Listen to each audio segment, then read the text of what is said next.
My, it's wet out here.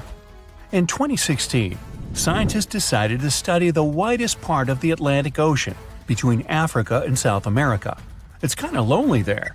They went days without seeing a single plane or ship. It was mostly just dolphins and whales swimming by. They were in the middle of nowhere. So why? They were floating right above one of the most important geological spots on Earth, the Mid-Atlantic Ridge. It's where two monster tectonic plates meet. Tectonic plates are massive jigsaw pieces that are constantly moving, even though we usually can't feel them. They form the Earth's crust and, in this case, meet beneath the Atlantic Ocean. The researchers floated over the ridge and dropped down some instruments that detect waves, earthquakes, and other vibrations. A year later, they came back to collect the results. At first, the goal was to learn more about the history of the two plates. But the instruments picked up a whole lot more than that. They found out some stuff about the future, too. Way down at the bottom, there's a layer of extremely hot liquid rock that's constantly rising up, pushing on the tectonic plates and causing them to move apart from each other. That means that the Atlantic Ocean is expanding about 2 inches every year, pushing Europe and Africa away from the Americas. At the same time, its bigger neighbor, the Pacific Ocean, is shrinking. It's the biggest ocean, right now, with a huge area that's around 30% of the Earth's surface. Its average depth is 13,000 feet and is home to the famous Mariana Trench, the deepest spot in any ocean. And yeah, it's now shrinking by around 1/5 of a square mile per year. Some scientists even believe that eventually, millions and millions of years from now, the Pacific Ocean could completely disappear. This ocean is where we think most earthquakes happen, plus it's where a lot of the world's volcanoes are. All that causes lots of shaking. Plates move around and old parts of the Earth's crust get destroyed. The ocean floor can't grow fast enough to replace it. This means some big changes are coming in the future. A couple of inches isn't exactly a big deal, but after a few 100 million years, there'll probably be a new supercontinent on Earth. Australia is slowly heading north, and it could eventually collide with Korea, Japan, and eastern China. Africa is moving too. In 50 million years, it'll be pushing right up against the southern parts of Europe. Since it's all happening so slowly, I've had a chance to think up some future scenarios. Okay, not me. A bunch of super brainy scientists with even brainier computers. The first scenario, a monster landmass called Novo. The Americas would slam into Antarctica, then they'd team up and head over to Africa. Meanwhile, Africa would have already smashed into Europe and Asia. Not bad, at least you'd save some money on plane tickets. But for most people, it would take an epic road trip to get to a beach somewhere. The second scenario is Ultima. I feel like these all sound like car names. Anyway, in this scenario, the Atlantic stops getting wider. Actually, it's the opposite. It starts closing in on itself. This new super cool continent would be surrounded by the Pacific Ocean. Scenario 3. Orica. Both the Atlantic and Pacific Oceans eventually shrink down until they either disappear or end up like tiny little lakes. All the life in these two oceans is gone. Instead, some new ocean starts forming to replace them. And the new supercontinent? It has Australia in the corner, with the Americans and East Asia each on the opposite side of a small puddle that used to be the Pacific. The rest of the planet is one big unexplored super ocean inhabited by… who knows? I won't be around then. Number 4. Amasia. There's that car thing again. This one predicts Africa, Australia, and all the continents except Antarctica start moving north. Sorry, Antarctica, even planet Earth keeps forgetting about you. Better luck next time. Well, way off in the future, it might be possible to take a big old road trip across every continent, or drive across the African-South American border, or even get to Australia without having to take the longest flight of your life. But we've got a while to wait. What should I do for the next 250 million years? Binge watch some Brightside? Tectonic plates move at different speeds, some slower, some slightly faster. Your hair and fingernails actually grow at roughly the same speed as these beasts move. Imagine if everyone lived on one of those supercontinents. Animals would finally be able to cross continents and meet species they've never seen before. Leopards, rhinos, lions, elephants. Imagine if they got curious enough to set out on a journey out of their habitat. A lion might meet a polar bear. Kangaroos could finally leave the land down under, and birds that migrate to warmer places would have to totally reorganize their travel schedules. Who knows what the climate would be like? Playing around with the continental jigsaw puzzle isn't exactly a new thing. Our world didn't always look like this. 300 million years ago, our planet didn't have 7 continents. It had only one, a supercontinent called Pangaea. Pangaea was surrounded by only one ocean. Over time, it slowly started falling apart. At one point, South America, Antarctica, Australia, and Africa were one unit, and North America and Eurasia were another. Over time, these continents also splintered off, each heading in its own direction. Scientists have discovered many similar plants and animal fossils on continents that are separated by huge oceans. Even when you just glance at a map, you can see how Africa and South America look like two massive puzzle pieces that fit together perfectly. When you look at all the oceans and seas on a map, it may look like they just flow right into each other, like there's only one big ocean and people gave different names to different parts. You wouldn't think that if you've ever been to the place where they meet. The Atlantic and Pacific have a strict border that looks like an invisible wall separating two completely different worlds. You can clearly see different colors and waters, and they don't mix. Of course, there's no wall or any actual physical border, but not all water's the same. The Pacific and Atlantic have different densities, amounts of salt, temperatures, and a whole bunch of differences. The borders that separate two bodies of water are called ocean clines. The line you see dividing the Atlantic and Pacific Ocean is mostly caused by different salt levels. This is what layers of water with different salt levels look like. It's like they're separated with cling film, each one with a different color because it has different things growing in it. To see a clear, noticeable border, one sea or ocean has to be a whole lot saltier than the other. Want to get active and use up all the salt in your house? Pour some colored salty water or seawater into a glass bowl. Then add fresh water on top. Voila! The Pacific Ocean is the less salty one. That's because there are loads more rivers flowing into it. Heavier liquids are heavy, so they should sink to the bottom. But then, why is the border between the Atlantic and Pacific a vertical line and not a horizontal one? First, the difference in density of these two salty beasts may be enough to stop them from mixing, but it's not really enough to send one of them to the bottom with the other floating above it. There's another reason, and it's all about the Earth spinning around. Say you're flying from Chile to New England. If you fly straight north, by the time you get there, the Earth will have turned a bit, and you'd be nowhere near your destination. To get to the right place, the pilot needs to fly in a bit of a curve. That's sort of the same reason that currents move around in different directions. The currents in the Atlantic and Pacific Oceans move away from each other, so they don't really mix at their border, even though they're both just water. Confused? Yeah, me too.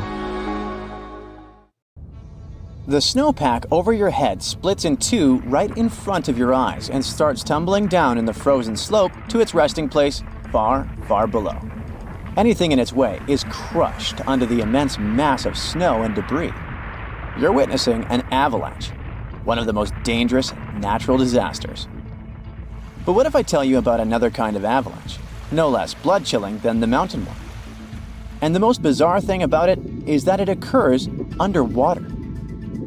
Underwater avalanches are powerful and disastrous natural phenomena, often much more dangerous than land ones. They have the potential to wreak havoc on the entire planet, leading to catastrophic consequences. The most alarming thing? They occur all the time under the surface of the ocean, impossible to see, predict, and extremely difficult to measure. Such avalanches can get 100 times larger than land ones, and they pose a great risk to the world's communications, capable of leaving the entire planet without the internet. But we'll talk about it a bit later. First, let's go 60,000 years back into the past.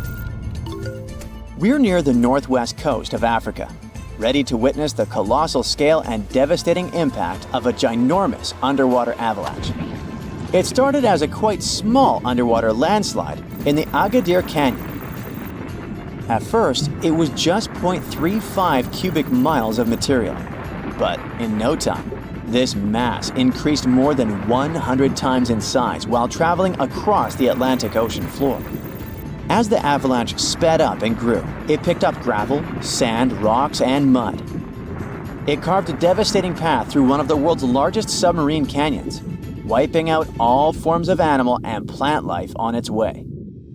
The disastrous flow was so powerful that it literally eroded a 250-mile stretch of the canyon, cutting hundreds of feet into its sides and damaging a total area of 1,740 square miles. That's the area of more than 3.5 New York cities.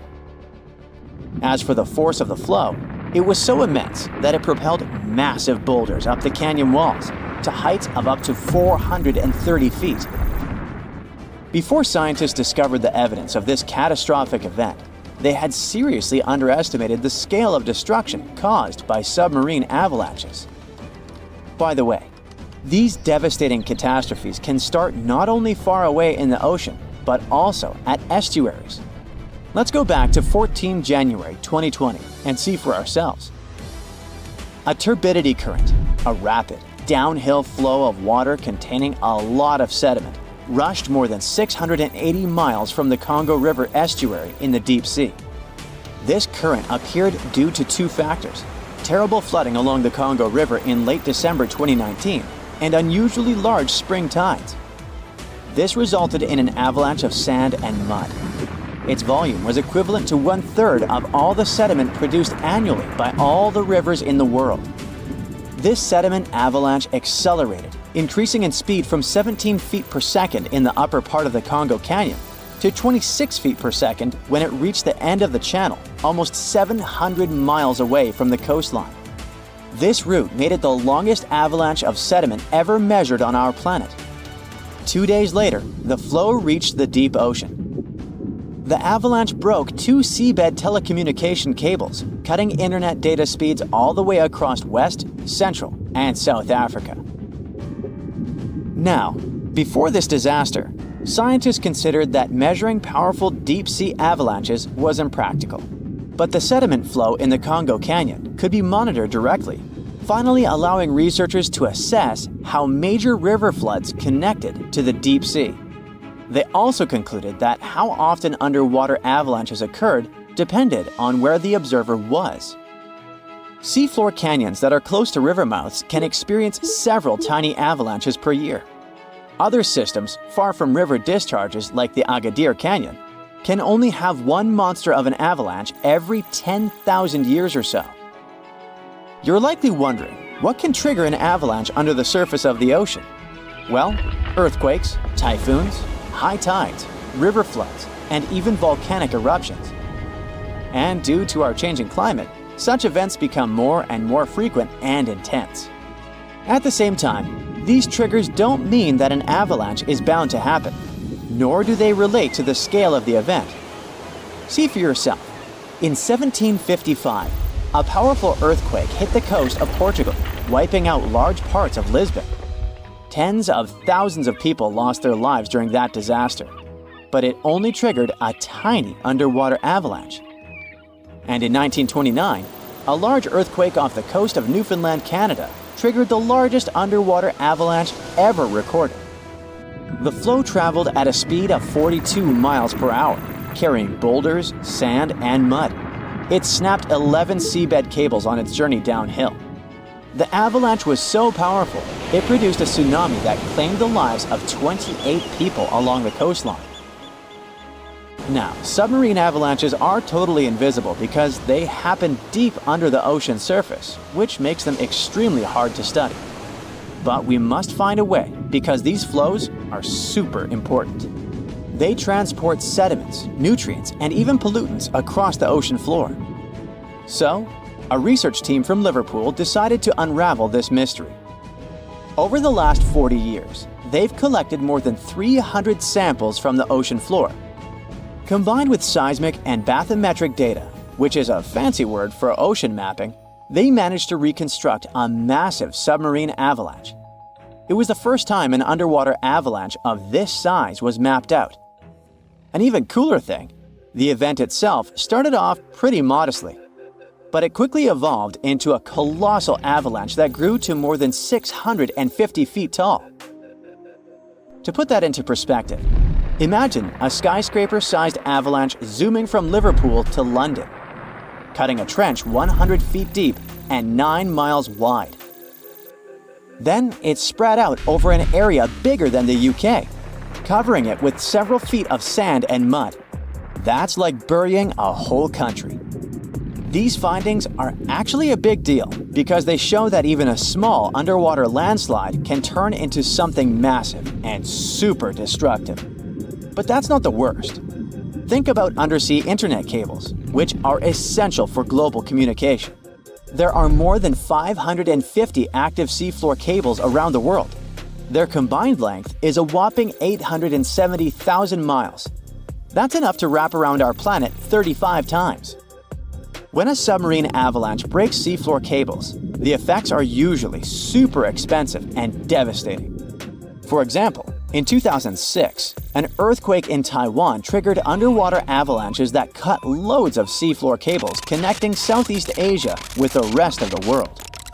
The largest internet operator in China had a 90% loss of traffic to the USA at the peak of the event. As for Taiwan itself, it experienced between 74 to 100% loss in traffic to neighboring islands. So now you probably get why we need to learn more about this natural phenomenon. Luckily, researchers at Tulane University have found a way to study it in 3D. Previous studies only looked at submarine avalanches in 2D, which didn't give the full picture of how they actually behaved. The new research focused on how underwater flows interacted with mini basins, natural features on the ocean floor that look like shallow bowls. Despite being called mini, these bowls can be huge, up to 4 square miles. When turbidity currents flow into these mini basins, they don't just stop. No, they hit the far side and curl back around like water eddies in a stream. These swirling flows move the sediment around before it settles on the ocean floor. The size of the mini basin and the speed of the flow can change how the current behaves. If the basin is big and the current is slow, it starts to fill up with sediment. But if you crank up the flow speed or shrink the basin, the current starts to overflow, spilling over the basin. To study all this, the researchers created a mini version of a mini basin in a pool and used different speeds of flow to simulate turbidity currents. They even made their own sediment mixtures to see how different sizes of particles would behave. In the end, they managed to mimic real-life ocean conditions, but on a smaller, manageable scale. Pretty cool, huh?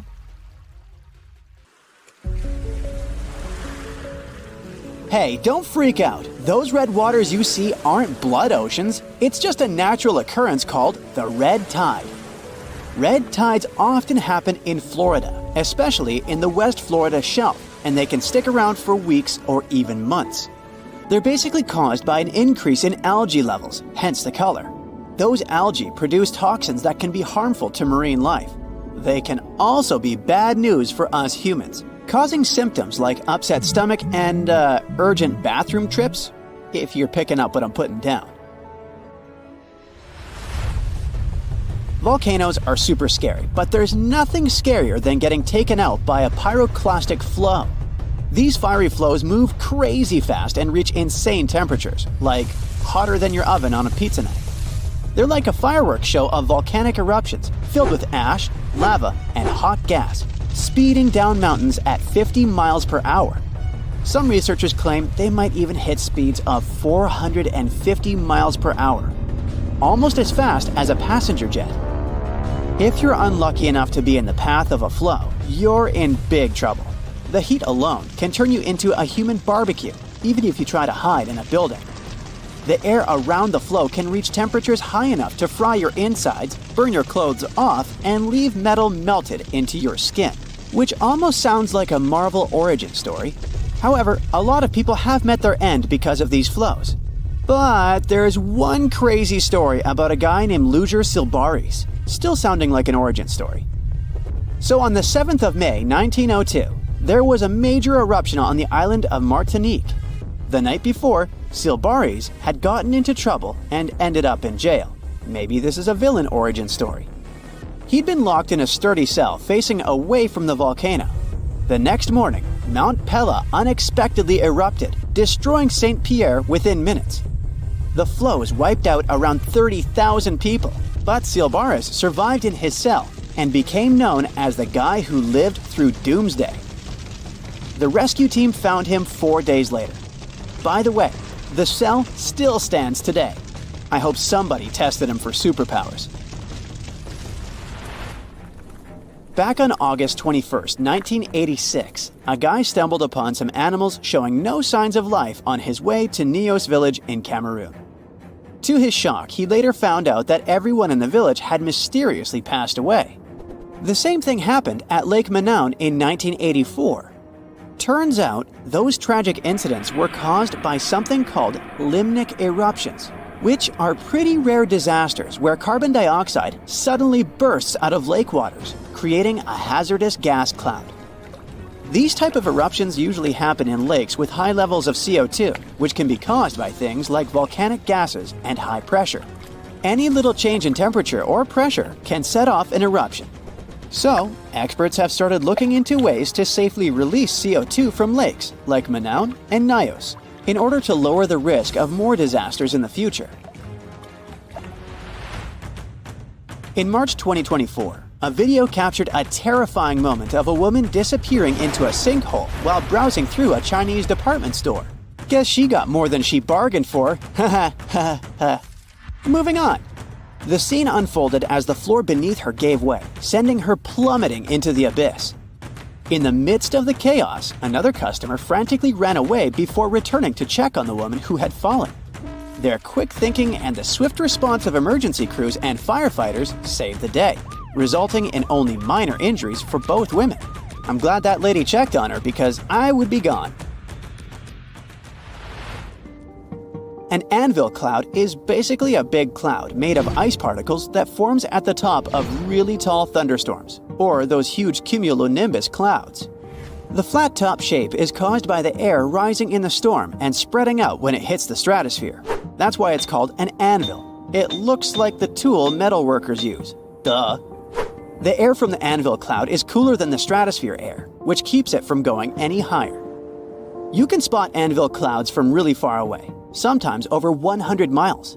Often you might see streaks of snow coming from the edge of the cloud known as virga.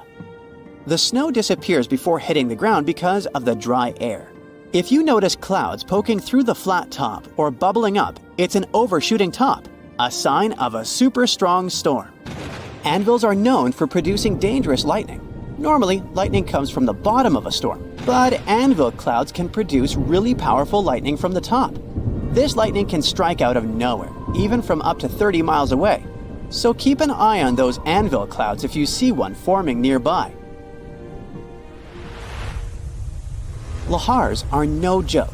They're basically fast-moving, super dangerous streams of rock, ash, and water that come down the slopes of volcanoes. It's important for everyone to be aware of them. Scientists, policymakers, and even us regular folks. By understanding how lahars work and their potential impact, we can try to stay safe when volcanoes start acting up. Saving lives during natural disasters is the name of the game. There are two main types of lahars: debris lahars and mudflow lahars. Debris lahars are full of solid stuff like rocks and ash, while mudflow lahars are more waterlogged and sludgy. Lahars can be triggered by the rapid melting of snow or ice, heavy rain falling on loose volcanic material, or even a crater-like eruption. The volcano's characteristics and presence of water are key factors in how lahars form and move downhill. When lahars come barreling down mountains at speeds of up to 120 miles per hour, carrying loads of debris, it's a recipe for disaster. Unless you have a surfboard, but I doubt you'll have a surfboard on a volcano. Just saying. Also, it won't work. Going to the beach for a sunny vacation is the best. There's nothing like basking in the sun, feeling sand between your toes, and hearing waves crash against the shore. But even though it's all relaxing and picture perfect, always keep an eye on the water and never turn your back on the ocean. You may know about rip currents and tides, but have you ever heard of square waves? It's a real thing, and it can be pretty scary. Square waves, also known as cross seas, happen when two swells meet, forming a unique square pattern that looks like a checkerboard. They can be found along coastal areas, and while they are rare, they can create waves up to 10 feet high and make it tough for boats and swimmers to maneuver. If you find yourself in the water with square waves, you might feel like you're fighting against two different currents. The best thing to do is to not go too far out to begin with, and get out of the water as soon as the waves become too strong. Square waves are more dangerous for boats and ships, so it's best to stick to the shallow waters and stay safe. Whirlpools and maelstroms are powerful natural forces that have scared sailors for years. They happen when certain weather and current conditions come together just right.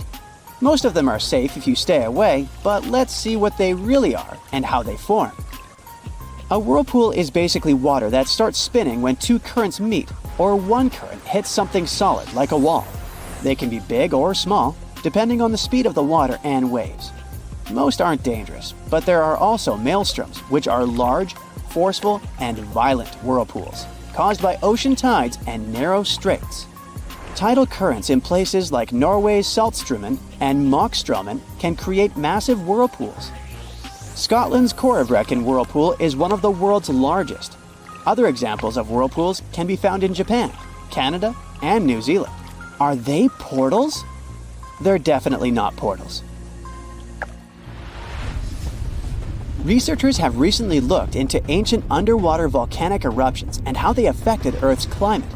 They studied materials from Bronze Age eruptions to learn more about their scale, dangers, and impact on climate. For example, one eruption about 3,600 years ago in the Aegean Sea caused chaos in Santorini. The study focused on this event to understand its importance. By analyzing volcanic deposits, the researchers gained insights into how future eruptions could affect climate.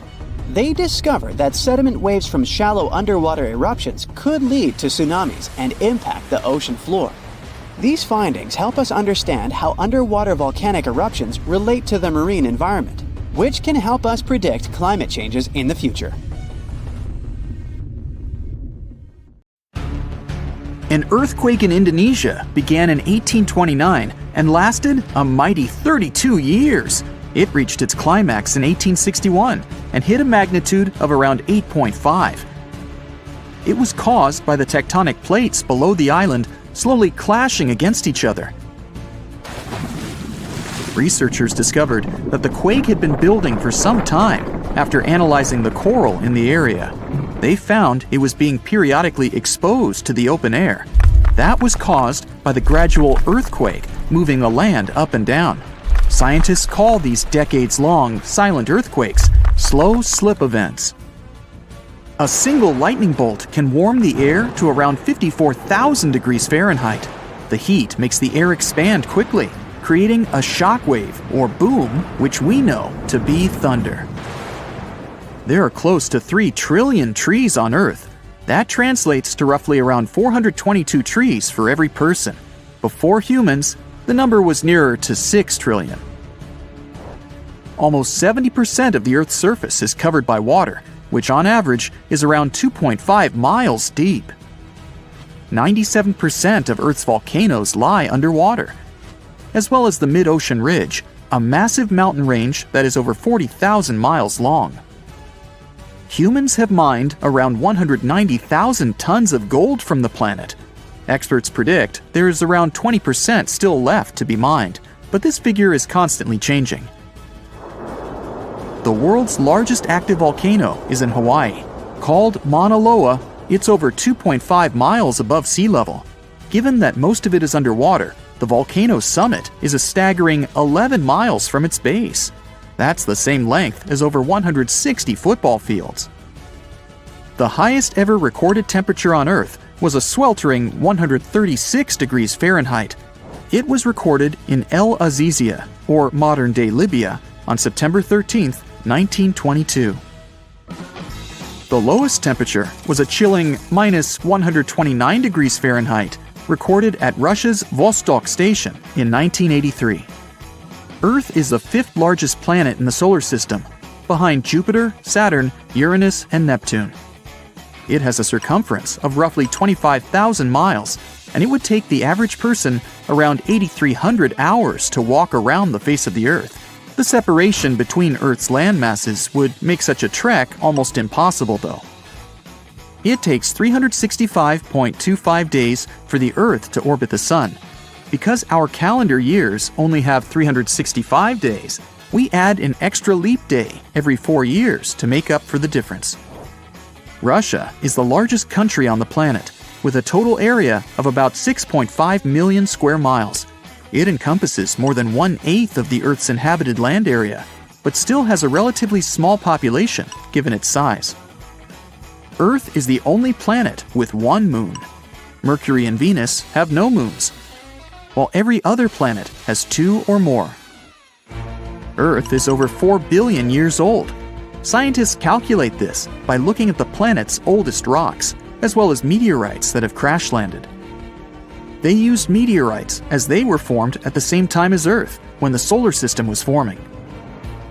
The ground we walk on is basically recycled.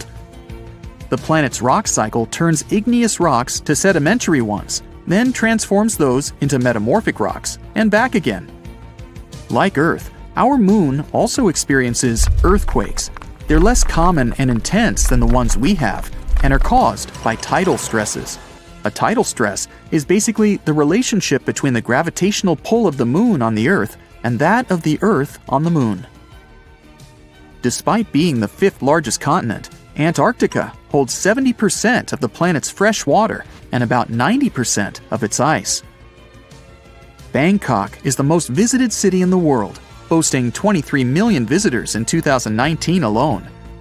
Paris, London, Dubai, and Singapore make up the other cities in the top 5. The lowest layer of Earth's atmosphere is called the troposphere and is the reason we have weather. Sunlight heats the planet's surface, which causes warm air to rise up to the troposphere.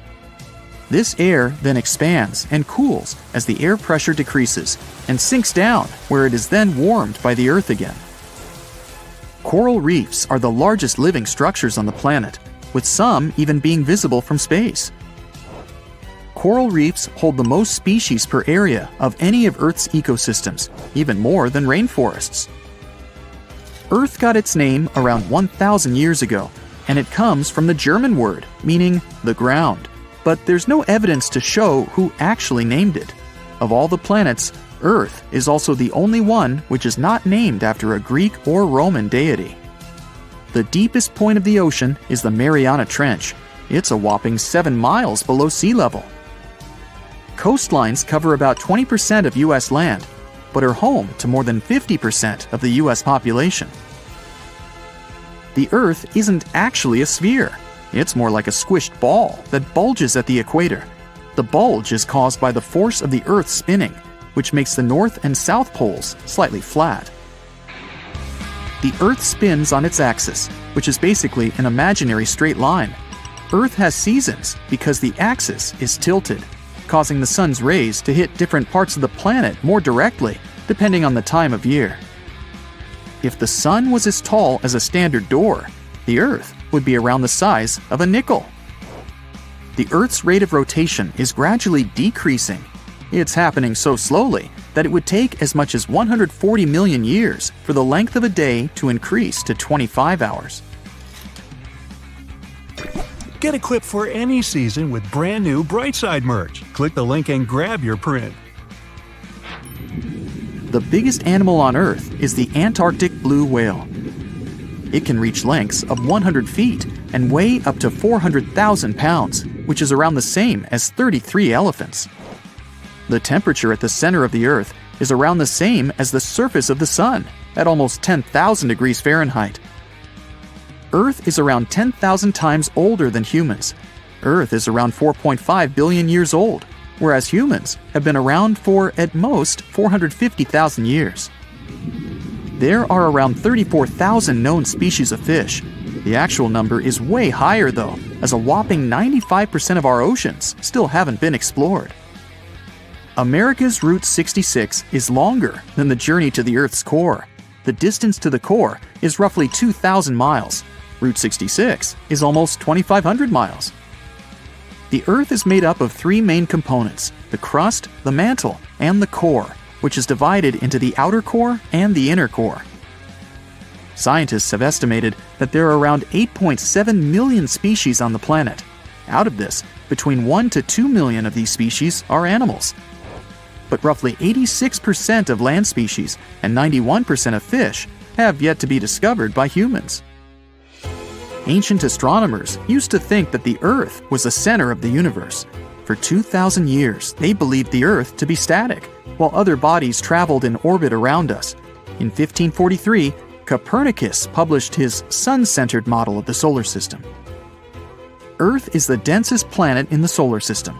The density varies across its different crusts, but the planet's average density is just over 3 ounces per cubic inch.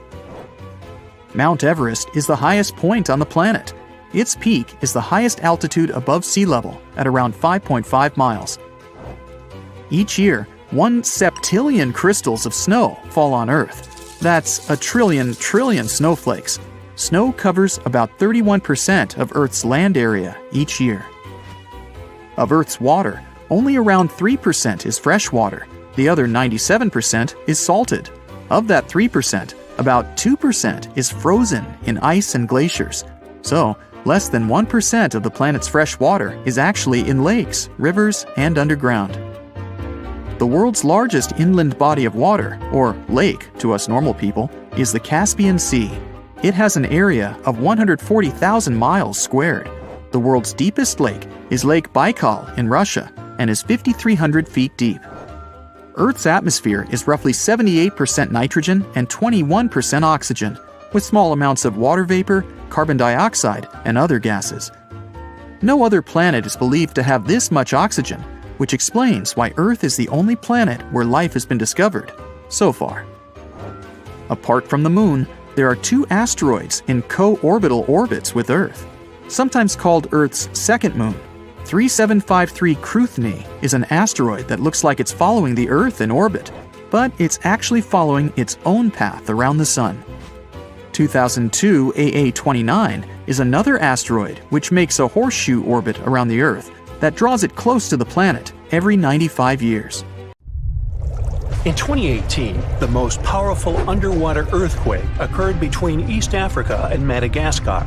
There was a deep rift between the Earth's crust and the mantle. Hundreds of thousands of tons of magma came out on the surface of the ocean floor. After that, a huge underwater volcano with a height of 2,700 feet was formed near the coast of Madagascar. This is almost twice the height of the Empire State Building, and all this is hidden under the water. French scientists studied this place since it had regular seismic activity. When the geologists went on an expedition to the coast of Madagascar, they discovered this giant underwater rock, which was not here until recently. With the help of geological equipment, they discovered the earthquake happened deeper than usual, below the Earth's crust. Geologists created a special observatory to monitor the situation at this site in real time. Between February and May 2019, they recorded about 17,000 seismic activities below the ocean floor. Scientists had never recorded such deep earthquakes. This suggests that there are reservoirs and drainage systems inside our planet through which magma flows. It's like the veins and vessels of a living organism. The volume of lava the volcano spews at this place can be compared with the volcanic eruptions in the hottest spots of Earth. Perhaps this is one of the most catastrophic, but at the same time, beautiful events in nature over the past few years. To understand what can be beautiful about this, let's first figure out what an underwater volcano is and how it works. Inside our planet, there are incandescent liquid metals and molten rocks containing almost all the chemical elements from the periodic table. All this hot substance is called magma, which constantly flows in the planet's bowels. Anyway, magma is lighter than the surrounding Earth's crust, so it always tries to break out upwards. Fortunately, the surface of our planet is strong enough and doesn't allow magma to splash out. But sometimes it happens, and here's why. The Earth's crust consists of many solid parts, tectonic plates. These plates collide with each other because of movement. Imagine a massive picture of puzzles. Each detail of this puzzle is a tectonic plate, and they all are constantly moving. Sometimes one puzzle gets unhooked from another. When this happens, magma immediately spills out of the resulting gap. And these places of faults with flowing magma we call volcanoes. When such a volcano erupts, a new geology begins. A splash of magma shakes the ocean floor. Lava and ash erupt from the inside of our planet. It causes a release of destructive energy of incredible power. But thanks to the water, such a catastrophe can go unnoticed. More than 70% of the seismic activity associated with volcanoes occurs underwater, and almost no one notices it. But inside the water, there's a total mess. Lava heats the water and destroys the seabed. The ocean in this area boils, and large air bubbles rise up. But the enormous pressure of hundreds of millions of gallons of water suppresses the volcano's destructive power. Molten rocks of the Earth's crust are pressed against the seabed. The ocean blocks the consequences of the disaster, but sometimes the eruption gets to the surface. Such a case occurred in 2012. Vast pieces of pumice the size of a van began to float up in the southeastern Pacific Ocean. There were hundreds, even thousands of them. It was more like a group of unknown islands. Volcanic rocks scattered in the ocean over an area twice as large as New Zealand. Scientists used deep-sea sonar apparatus on the remote control to determine the full scale of the disaster. They studied the seabed for a long time and found 14 craters that released lava. The researchers saw that more than a third of the erupted volcanic material surfaced and scattered throughout the ocean. The rest was scattered along the bottom. It destroyed all marine life in the area.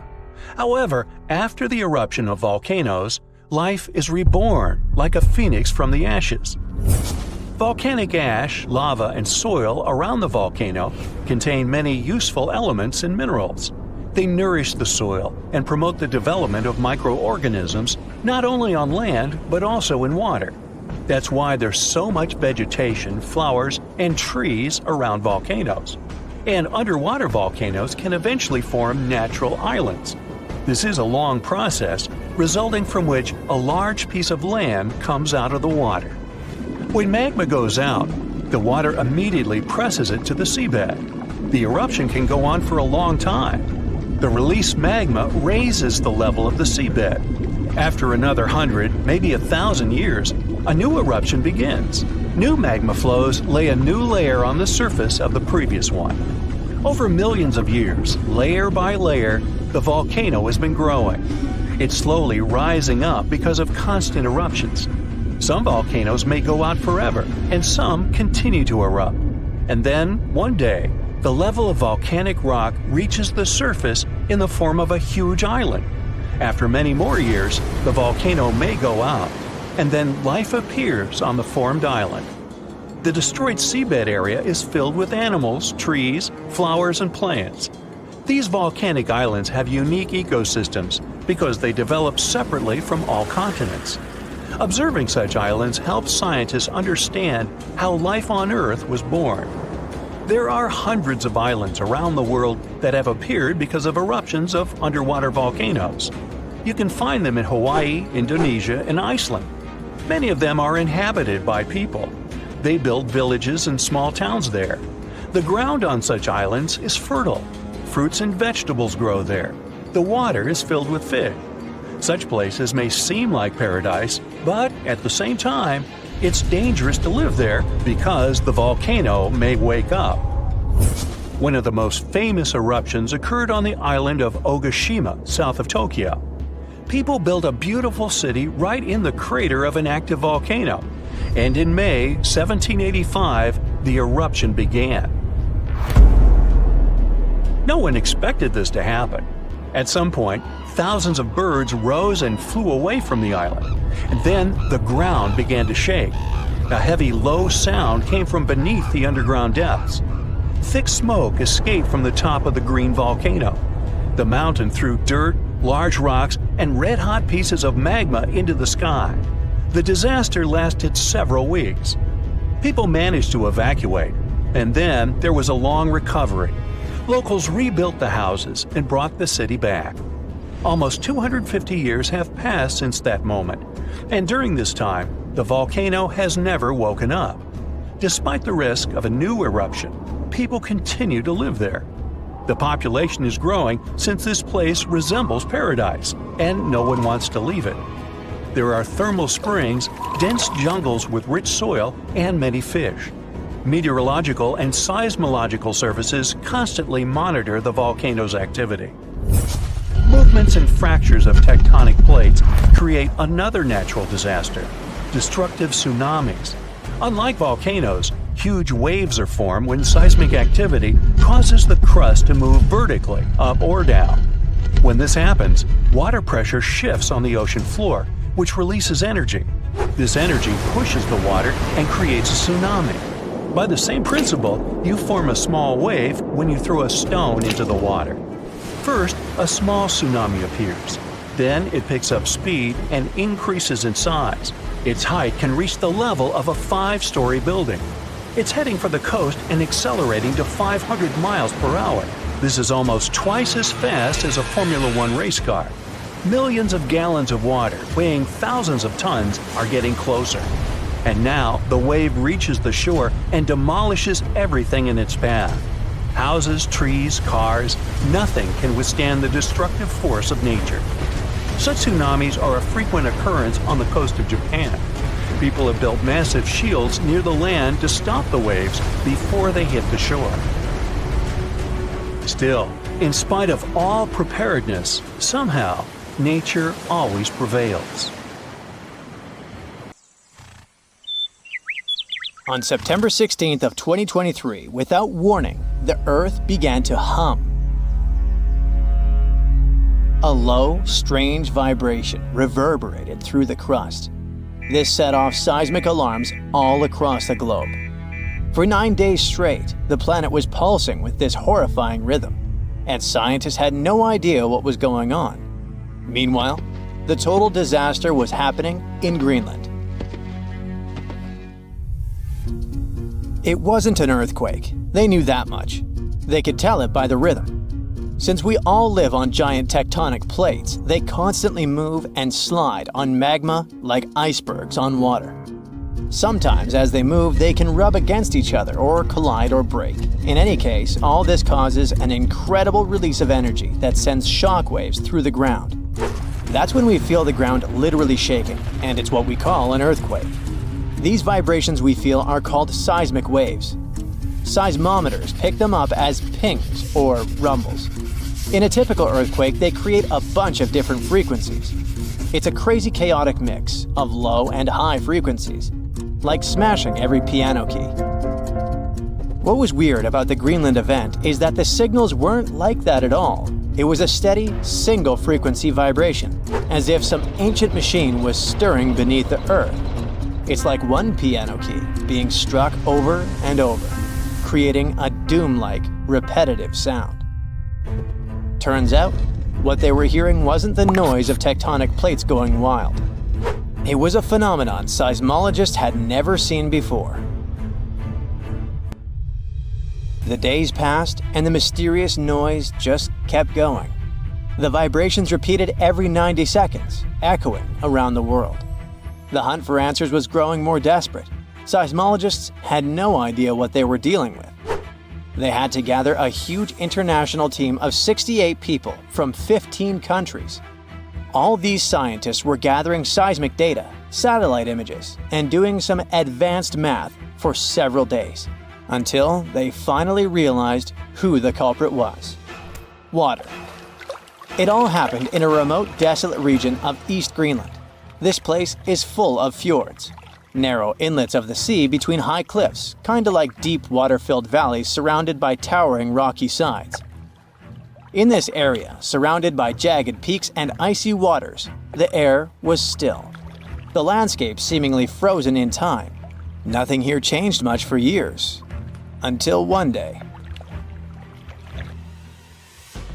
A colossal landslide has unfolded in the Dixon Fjord.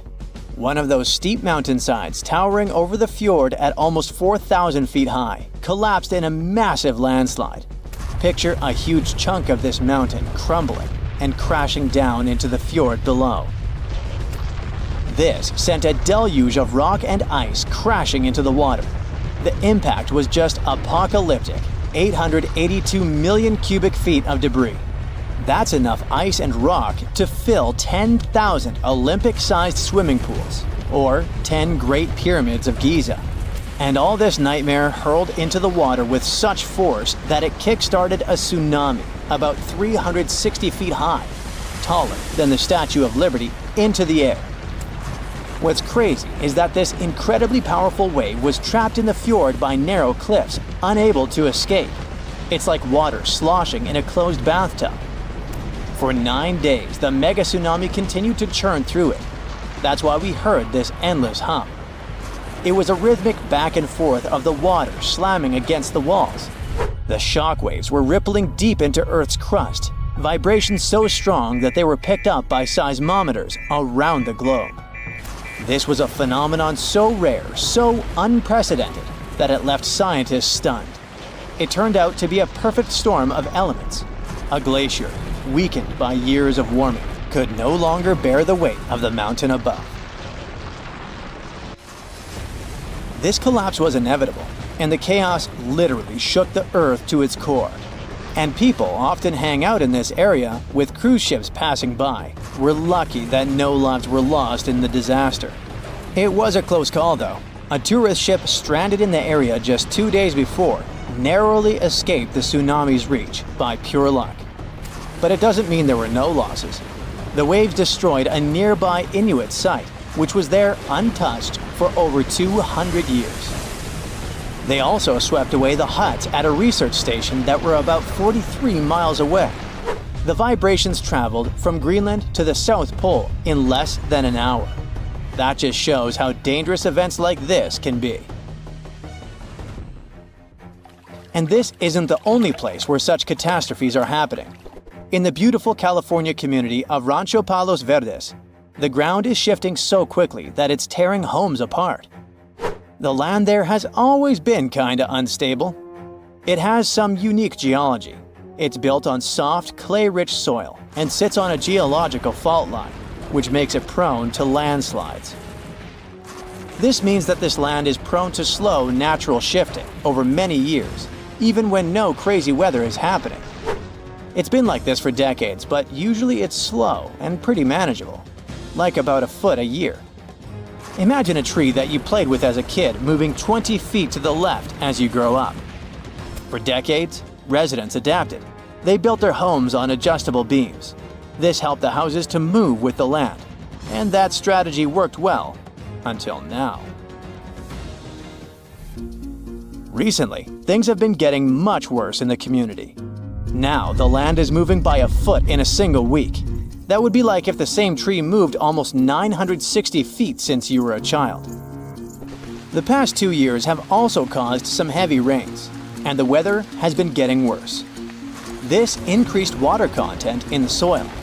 The land became heavier and more prone to rapid movement.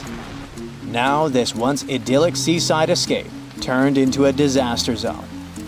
Cracks have appeared in closets, gardens, and roads, growing larger with each passing day. Streets that were once smooth are now buckled and twisted, with roads turning into a crazy theme park.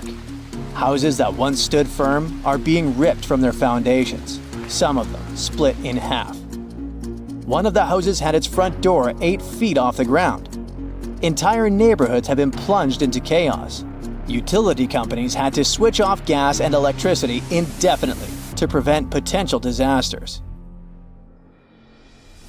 The hardest hit is the coastal neighborhood of Portuguese Bend, where residents are living on the edge. Literally. It always had amazing ocean views and cool sea breezes, with horses and peacocks still wandering the tree-lined streets. But now, it's like an earthquake hit. Only this time, the earth isn't stopping. For many, this place feels like paradise, if only the land would stop shifting beneath their feet. So the locals don't give up. Some of them had to leave, but many are determined to stay and fight, despite the destruction. But they still have to pour in hundreds of thousands of dollars to save their properties.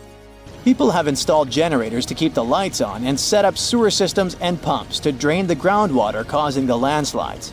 Some say that the only way for these neighborhoods to survive might be to go completely off-grid, installing power walls to store energy and stuff like that. People are trying their best to run the sewer system off generators. They hope that they could get rid of this water in the soil that's causing these hellish landslides in the first place. They're determined to fight, but they will need help and support from the government to fight this disaster. Landslides are actually more common across the US than many might think. And new maps and data show that tons of people in the country might be in danger. Scientists managed to create the first very detailed, very cool map that shows where these landslides might happen, county by county. It's based on a lot of data and the history of 1 million previous landslides. They say that nearly 40% of the United States is at risk of experiencing landslide activity, which could lead to some insane catastrophes in certain areas. Luckily, now both residents and engineers can keep this in mind. But all this shows how vulnerable we are to natural disasters and how we should always stay alerted.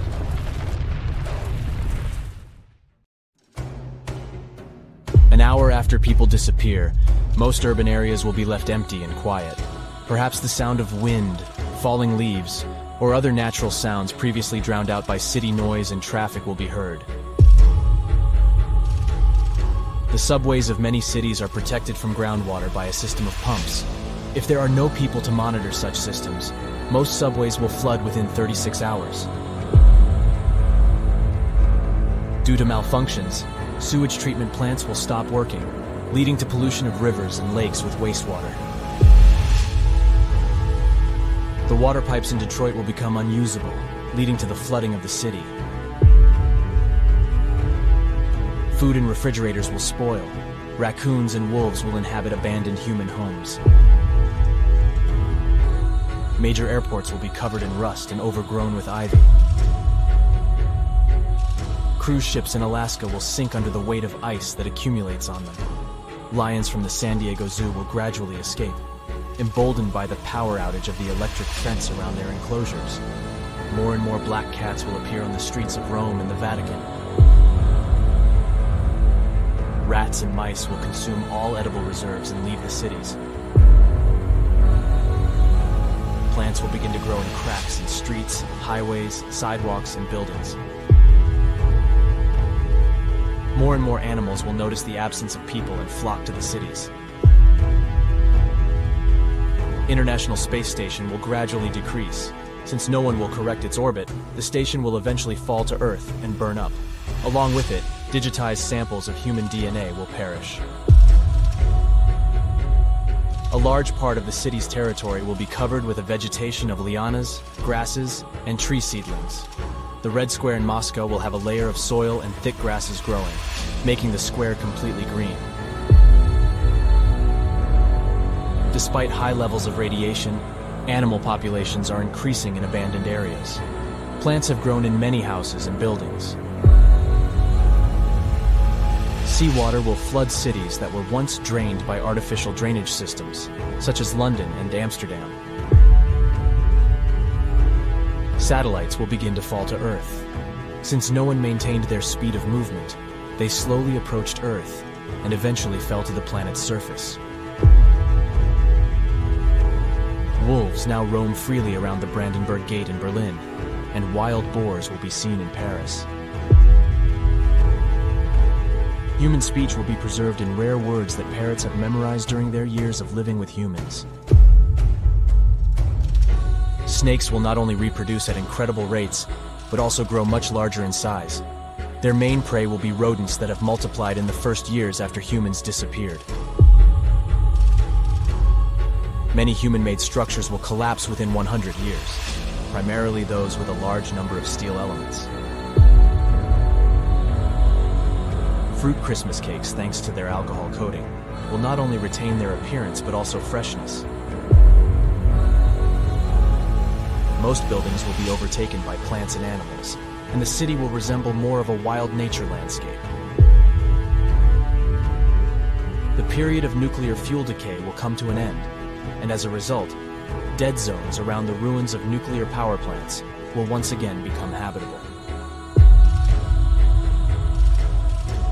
The last parrots that spoke human language may go extinct since they memorized human speech, but it is simply not necessary for their survival in the wild. All modern carriers of information that preserve human culture, laser discs, photographic film, paper, and the like, will turn to dust. Rebar inside concrete buildings, which are more durable than steel ones, will expand 3 times due to rust, causing the destruction of concrete structures. Most modern cities will be covered by a green blanket, and collapsed skyscrapers and buildings will become new hills. Manhattan will return to its former state before human settlement, with numerous streams and lakes. There will be almost no evidence of the existence of human civilization. Only powerful stone buildings that rely solely on the force of gravity will survive, such as Notre Dame de Paris. Of the products that existed during human civilization, only honey, especially in clay pots, and oil in wooden barrels, will be well preserved. Only a few stone structures will survive, including the pyramids in Giza and the Sphinx, almost entirely buried in the sands of the desert, and fragments of the Great Wall of China. By this time, a new ice age will begin on Earth. It is expected that the KEO satellite will enter the atmosphere by this time. Various pieces of space debris will collide with it during its descent, but this will not destroy the satellite. Eventually, it will fall into the waters of the world ocean. Remnants of spacecraft and satellite debris will float through space as the only reminder of human civilization.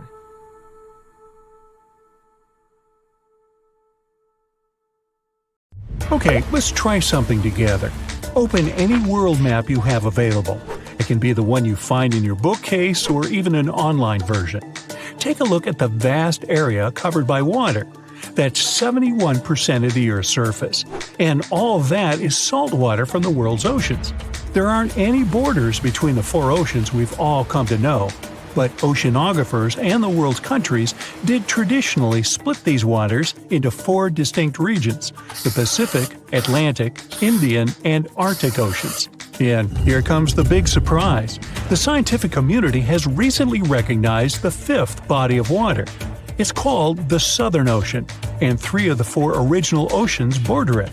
It circumnavigates Antarctica and the lower portion of the globe and reaches Australia and the southern portions of Africa and South America. What makes this ocean so special? How did the scientific community eventually recognize it? And more importantly, what mysterious creatures does it hide? Let's find out.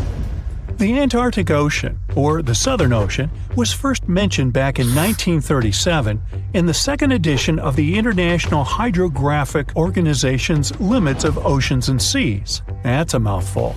Back then, this organization considered that it was wrong to consider the Antarctic Ocean as its own distinct body of water. Why? Well, because at that time, an ocean was defined as water surrounded by land, and not water surrounding land. However, they reconsidered it in 2000 and voted to include this ocean in the official list. They also decided on the name Southern Ocean over the commonly used Antarctic Ocean. Finally, the organization concluded that the ocean should be considered as ending at the 60th parallel south latitude. But how old is this ocean? Well, many specialists believe it to have formed only 30 million years ago, which would make it the youngest of the world's oceans. It was created when Antarctica and South America moved away from each other during the early stages of our planet's development. This unique water current is a distinctive component of the Southern Ocean, as it helps keep the waters flowing around the icy continent. It's called the Antarctic Circumpolar Current, and it moves to the east with incredible speed. It's estimated that it moves an enormous amount of water per second. Some of the disputes regarding the Southern Ocean also have to do with this amazing current. Some specialists believe it separates the water of the Southern Ocean from the waters of the nearing Atlantic or Pacific. Only the rapid circulating water is considered the Southern Ocean. On the other hand, though, a handful of scientists say that the current actually makes the naming issue more complex by not limiting the waters to a specific geographic location. They believe that the waters in the current are different in terms of composition from waters in the northern oceans because they are way colder and have a lot more salt. Sailors don't really like this new body of water, mostly because of the frequent cyclone-like storms that it experiences. They happen because of the big temperature difference between the ice packs and the ocean waves. As a result, these storms are very difficult to surpass for any sailors that happen to encounter them. I mean, really, these are the strongest winds found anywhere on our planet. More so, the vessels going through this area must also be wary of the frequent icebergs that may pop up every now and then, and also of the low surface temperatures. Just to paint you a better picture, some of the icebergs found here can span over several hundred meters and can exist all year round, regardless of the season. The latitudes from 50 to 70 have even earned the nicknames of Furious 50s or the Shrieking 60s because of these intense year-round storms. Even the landscape is unique. They say the Southern Ocean has bluer glaciers, colder air, and more intimidating mountains than anywhere else in the world. Now, let's get to the mysterious creatures that call this place home, as thousands of species of wildlife live only here and nowhere else in the world. Let's start with the quirky sea pig, or one of the sea cucumbers as it's sometimes called. There are a lot of them in the waters off Antarctica. Why is it called that way, though? Because of its pink hue and round, bloated looks. On a closer look, it even appears to have a little tail and set of ears, just like a pig. They do help a lot with the quality of the waters here, filtering sand and sediment. Then there are the Hoff crabs that live on the floor of the Antarctic Sea. The Southern Ocean is a cold water environment, but crabs are more adapted to warmer waters. So, Hoff crabs gather around the warmth made by volcanic vents. They get the needed warmth and food here. You can find them in large piles, one on top of another, literally filling the space of the vent openings. Now, wonder how they got their unofficial name? Well, it's because of their apparent similarity to the actor David Hasselhoff, whose impressive chest reminded explorers of the crab. Okay. Ever seen a fish that's completely transparent? You'd have to get to these waters down in the south, but they do exist, and they are simply called the ice fish. You can basically see inside them, being completely clear and all. That's because of their see-through skin and because they don't have any red blood cells. Their special power is that they can use antifreeze to prevent their bodies from going solid in the cold waters of the Southern Ocean. Instead of the standard thicker blood, the red one with hemoglobin, ice fish have thinner blood that moves around more easily throughout their bodies, hence giving them the much-needed nutrients and oxygen. Now, is there a monster hidden in these waters? Some people believe this to be the case, and thanks to recent research, we even have video footage of it. Some Australian researchers stumbled upon a bunch of weird-looking creatures that were swimming near the seafloor of the Southern Ocean. This pink blob-like fish seemed to be propelled by a little pair of fins. To quote them on it, it seemed to resemble a chicken just before you put it in the oven. I'm not sure I even want to know what that looks like. It took them some time and research to identify the monster. It's a shy species of sea cucumber, known more by its creative nickname, the headless chicken monster. We've known this creature has existed since the late 1800s, but we've barely ever seen it. And we've only ever captured it on tape once before when it was spotted in the Gulf of Mexico, which is quite far from the waters off the coast of East Antarctica. There's so much we don't know about this creature, like how many of them exist in our waters and how they live, eat, and reproduce. Ever heard of the emperor penguin? It's not a penguin species that just happens to have a crown on its head, if that's what you're thinking. But they are one of those penguins that inhabit this specific location and are also the largest species of their kind altogether. What makes them special is that they make their colonies on the sea ice, and most of them never step foot on land. More so, penguin dads lose almost half their weight while incubating the eggs. They're also fascinating swimmers, able to dive deeper and longer than any other bird, up to 700 feet. Not to mention they can stay submerged for up to 18 minutes at a time as they gather food. We have yet to uncover all the secrets of the mysterious Southern Ocean, but it's clear that it's home to some unique and fragile marine ecosystems. Recognizing it as a new ocean could be one way to focus the public attention on it and help its conservation.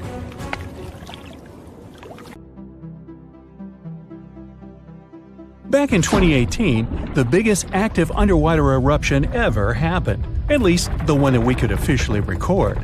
Scientists followed earthquakes that struck the area in the western Indian Ocean off Madagascar. Between 2018 and 2021, over 11,000 earthquakes struck a small island called Mayan between Madagascar and Mozambique. The strongest one had a magnitude of 5.9. Until then, this area had been pretty peaceful. There had only been 2 earthquakes recorded over 50 years. Along with regular earthquakes, there were also some unusual seismic hums, like earthquakes at pretty low frequencies, forming deep underground. People couldn't feel those hums at the surface, but researchers around the world discovered them and realized they were related to volcanic activity no one actually noticed coming. Something strange happened. That underwater eruption created a giant skyscraper-sized volcano. This new underwater volcano turned out to be around 1.5 times the height of One World Trade Center in New York, and almost 10 times bigger than the Statue of Liberty. The area where it appeared had been explored in 2014, but it was almost flat, peaceful, and empty back then. Now, there is an actual volcano nearly 8,500 feet below sea level. The volcano gets its magma from a super profound reservoir located nearly 34 miles underground. It's the deepest reservoir of volcanic magma that we know about. The Earth has layers, and the middle one is kinda chunky. It's very much like peanut caramel filling many chocolates have. Research shows there are probably hunks of oceanic crust deep inside the Earth's liquid mantle. They're stuck there, creating large lumps in something that was supposed to be a smooth layer. Our planet has a rigid outer layer. It includes a hot upper mantle and cracked crust. The hot mantle moves and churns all the time, making the crust at the surface move too. This way, the oceanic crust dives into the depths and makes huge magma plumes go up toward the planet's surface. Scientists even found an ancient piece of the Pacific Ocean hundreds of miles underneath China. Those are the old remains of the Pacific seabed from long ago, and they were pulled downward below Earth's surface into the mantle transition zone. This rocky slab that used to be at the bottom of the ocean is made of the crust and some solid parts of the upper mantle. Most of the volcanic activity on our planet happens where we don't even see it, under the surface of the ocean. About 70% of all volcanic activity happens in the oceans, and mostly in the area of the South Pacific, with over 1,100 volcanoes squeezed into that area. Coastal cliffs, mountain changes, soils, and sediments that line valleys. These are only a small portion of the rocks on our planet. Oceans hide so much more deep down below the Earth's surface. In between the Earth's surface and its core is the mantle. It's a warm, thick layer of rock that moves and flows constantly. Some hundreds of miles below, there's a place where diamonds grow. As they form, they go through high temperatures and pressure, after which they eventually freeze. That way, when they arrive at the surface, scientists can explore their structure, find out how they formed, and understand better what's going on in the depths of our planet. Thanks to diamonds, they realized the mantle was very wet, and it possibly contained much more water than all the oceans on Earth. Our planet is eating up its own oceans. As its tectonic plates move, dive, and go beneath one another, they drag huge amounts of water into the Earth's interior. The water beneath the surface of our planet can help with developing magma and lubricate faults, which actually makes earthquakes more likely to happen. Water is actually stored in the minerals. It gets incorporated into the planet's crust when new oceanic plates form. They go through the process of bending and cracking as they grind under other plates, and huge amounts of water then go deep into the crust and mantle. Scientists research an area that's 18 miles under the surface. They realize these zones pull 3 billion teragrams, which is more than 2 billion pounds. Any ocean is like a whole new world. There are incredible sceneries below the surface, magnificent waterfalls, lakes, and rivers. There are thick layers of salt beneath the seafloor, and rivers and lakes form because seawater goes through those layers and dissolves them, creating something that resembles pools. The dissolved salt makes the surrounding water denser. That water then settles there, which eventually forms underwater lakes or rivers. But there are also mountain chains, trenches, canyons. There's a canyon in the Bering Sea with more than 8,500 feet of vertical relief. This makes the Grand Canyon look way smaller than it is, since the underwater canyon is nearly 2,500 feet deeper. Deep parts of the ocean are really cold. The temperature of the water can be about 40 degrees, but at the bottom, water can get boiling hot. There are hydrothermal vents in the seafloor. Those are the hot springs located at the edges of tectonic plates. The water they release can reach a temperature of up to 750 degrees Fahrenheit, but the pressure at such depths is very intense. So intense, no human being can handle it. Still, it's the pressure that keeps the water from boiling. Ocean depth is on average 2.3 miles. Light waves can still enter at 3,280 feet, even though it's in a very small amount. So all the mysteries hidden below that point remain in total darkness. The actual illuminated part of the ocean goes until 600 feet. Even though the sun gives us light, most of our planet is dark all the time. It's all because of the oceans, covering over 70% of our planet. The loudest sound that came from an ocean, and of the loudest sounds ever recorded, came from an ice quake. It was so loud, researchers picked it up by sensors more than 3,000 miles away. There was a seismic activity that made frozen ground break down. The Antarctic ice sheet is bigger than the continental part of the United States and Mexico together.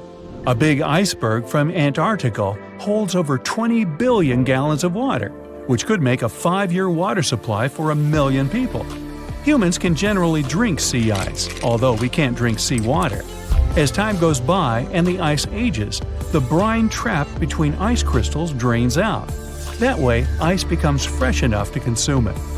If all the ice sheets and glaciers we have on the Earth melted at the same time, the sea level would rise another 260 feet, which is just a little shorter than the Statue of Liberty, the height of a 26-story building. Clams live long enough to tell us more about oceans past. Ancient mollusks can live for more than 500 years. To learn more about a tree, you can use its rings to see how old it is. To learn how old a mollusk is, you can examine its rings within the shell and tell. This is also how scientists get information about the ocean, climate, and whatsoever. Clams can help take a look at what happened about 1,000 years ago. The Earth doesn't have 4 but 5 oceans now. The new one, called the Southern Ocean, was officially recognized only a few months ago. It borders the Atlantic, Pacific, and Indian Oceans, so scientists couldn't agree if it's really a new ocean or just part of the colder regions of these 3. We don't only divide oceans on maps. Each has different conditions for unique marine species. For example, the Southern Ocean has leopard seals, orcas, minke whales, emperor penguins, and other animals that live in cold, icy seas. It's also home to krill, small creatures that look like shrimp and are food for many bigger animals that live there. Life on our planet started about 3.5 billion years ago. I wasn't around then. It's still a mystery how and when exactly, but some theories say life could have first emerged in the depths of the ocean. A few years ago, scientists found microscopic tubes and filaments within rocks formed about 4 billion years ago. These rocks are fragments of ancient oceanic crust. Also, these tiny tubes and filaments are similar to microbes that can still be found on hydrothermal vents in deep parts of the ocean. The idea is these living cells found conditions to stay alive in tiny rocky pores inside the chimneys of those vents, and started the amazing adventure of the evolution of life on our planet. On a sunny day, a man was diving in shallow waters near South Africa. At one point, he saw something that didn't catch his eye at first. A pile of shells that looked as if it had been put together. Maybe by some other diver, he must have told himself.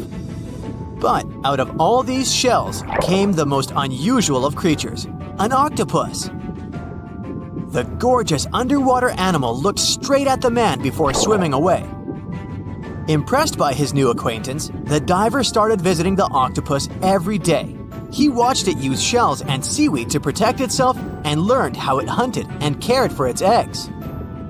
All these encounters became the basis for a now famous documentary. In the movie, the diver wanted to study the relationship between a wild octopus and its observer. Initially, the octopus was a bit too shy to let the man get close. But over time, it began to trust him and even explored his body. At one point, the octopus even rested on the diver's chest.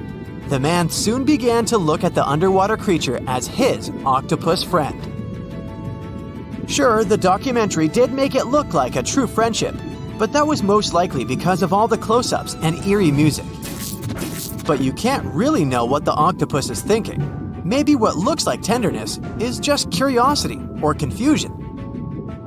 Maybe an apparent hug is really just a defense mechanism. Some people may love octopuses, but can they really be friends with a human? Until they learn to talk, I guess we'll never know. That doesn't make an octopus less of an interesting creature, though. Apart from those quirky sets of tentacles, obviously, octopuses have another characteristic that sets them apart from other sea creatures. A recent study that involved studying the footage of octopuses living underwater shows that they sometimes develop this unusual behavior. They seem to throw things at each other on purpose. It can be anything from dirt from the bottom of the sea to shells or rocks. Octopuses are known to be solitary creatures, so when something or someone, like an underwater camera person, gets too close to them, they might lash out. Just as we have yet to discover the limits of our galaxies and constellations, we know very little about the bottom of the sea. It's one of the reasons why we find it so hard to explain the behavior of some underwater creatures. The truth is, we don't have good enough technology able to deal with harsh conditions and a limited amount of light underwater. You might have asked yourself at one point, what's the deepest part of the ocean? It's called the Mariana Trench. We don't really know exactly how deep this giant hole is, since it's too difficult to measure, but it's somewhere around 6.8 miles deep and 5 times longer than the Grand Canyon. This massive underwater trench was first studied back in 1875 with the help of a weighted rope. Back in 2012, a Canadian film director reached the bottom of the trench in a submersible vessel called the Deep Sea Challenger. Some of the most bizarre creatures on the planet were discovered here, including the Dumbo octopus, the sea cucumber, and the goblin shark. The Mariana Trench got its name from the nearby Mariana Islands, which were named Las Marianas in honor of Spanish Queen Mariana of Austria. The Mariana Trench might be the deepest part of the ocean that we know of. But one other mysterious phenomenon that's interesting for researchers is called phantom bottoms. In the late 1940s, when the sonar became standard equipment, ships and submarines noticed unexpected signals coming from the ocean. Those signals came from areas where no seafloor was supposed to exist. What's even more mysterious is that this fake seafloor appeared to move. One researcher at Scripps University found out that these phantom bottoms showing on maps were indeed alive. They were made out of a layer of jellyfish, shrimps, and other deep-sea creatures. The reason why they move is that they rise to the surface at night to feed. To top it all off, even the way these creatures move is kinda calculated. They don't just move randomly, but seem to gather together by species. We used to believe underwater animals behave this way only to avoid being caught by predators. It's a mystery to scientists why they group in the same way to form a fake seabed. Our curiosity about the deep waters doesn't stop at the seafloor. If you went on a vacation to the beach when you were young, you probably remember the fun of digging in the sand. As the hole got deeper, you may have asked yourself, could I dig all the way to the other side of the earth? None of us have ever found out. Our parents took us home when it got dark and chilly. Scientists are more reasonable when it comes to this subject. For starters, they know the best place to start digging would be underwater, since those regions are already deeper than what we can find on land. They also do not have the ambition to drill a tunnel through Earth. It's not even possible. That's mostly because of the extreme heat and pressure inside our planet. Even if we could technically dig a tunnel, it would not be safe to travel through it. However, reaching the mantle and retrieving a sample would be a huge scientific achievement, similar to landing on the moon. What we live on is called Earth's crust. Underneath it, there are other layers called the mantle, outer core, and inner core. Researchers have been trying to drill into Earth's mantle since the 1960s, but they haven't succeeded. Some failed due to technical issues, and others were unlucky and chose the wrong places to drill. Our planet's mantle is made of molten rock. Wouldn't that be dangerous if we ever reached it? Scientists say we have nothing to worry about, though. If and when the drillers eventually pierce through the crust underwater, hot molten rock won't pop up the hole and spill onto the seafloor like it would during a volcanic eruption. Mantle rocks aren't solid, sure, but they move slowly, at the same speed as your fingernails grow. Another of those famous deep-sea mysteries is that of the 1997 bloop. You heard that right. I'm talking about a weird sound that seemed to come from deep under the waves.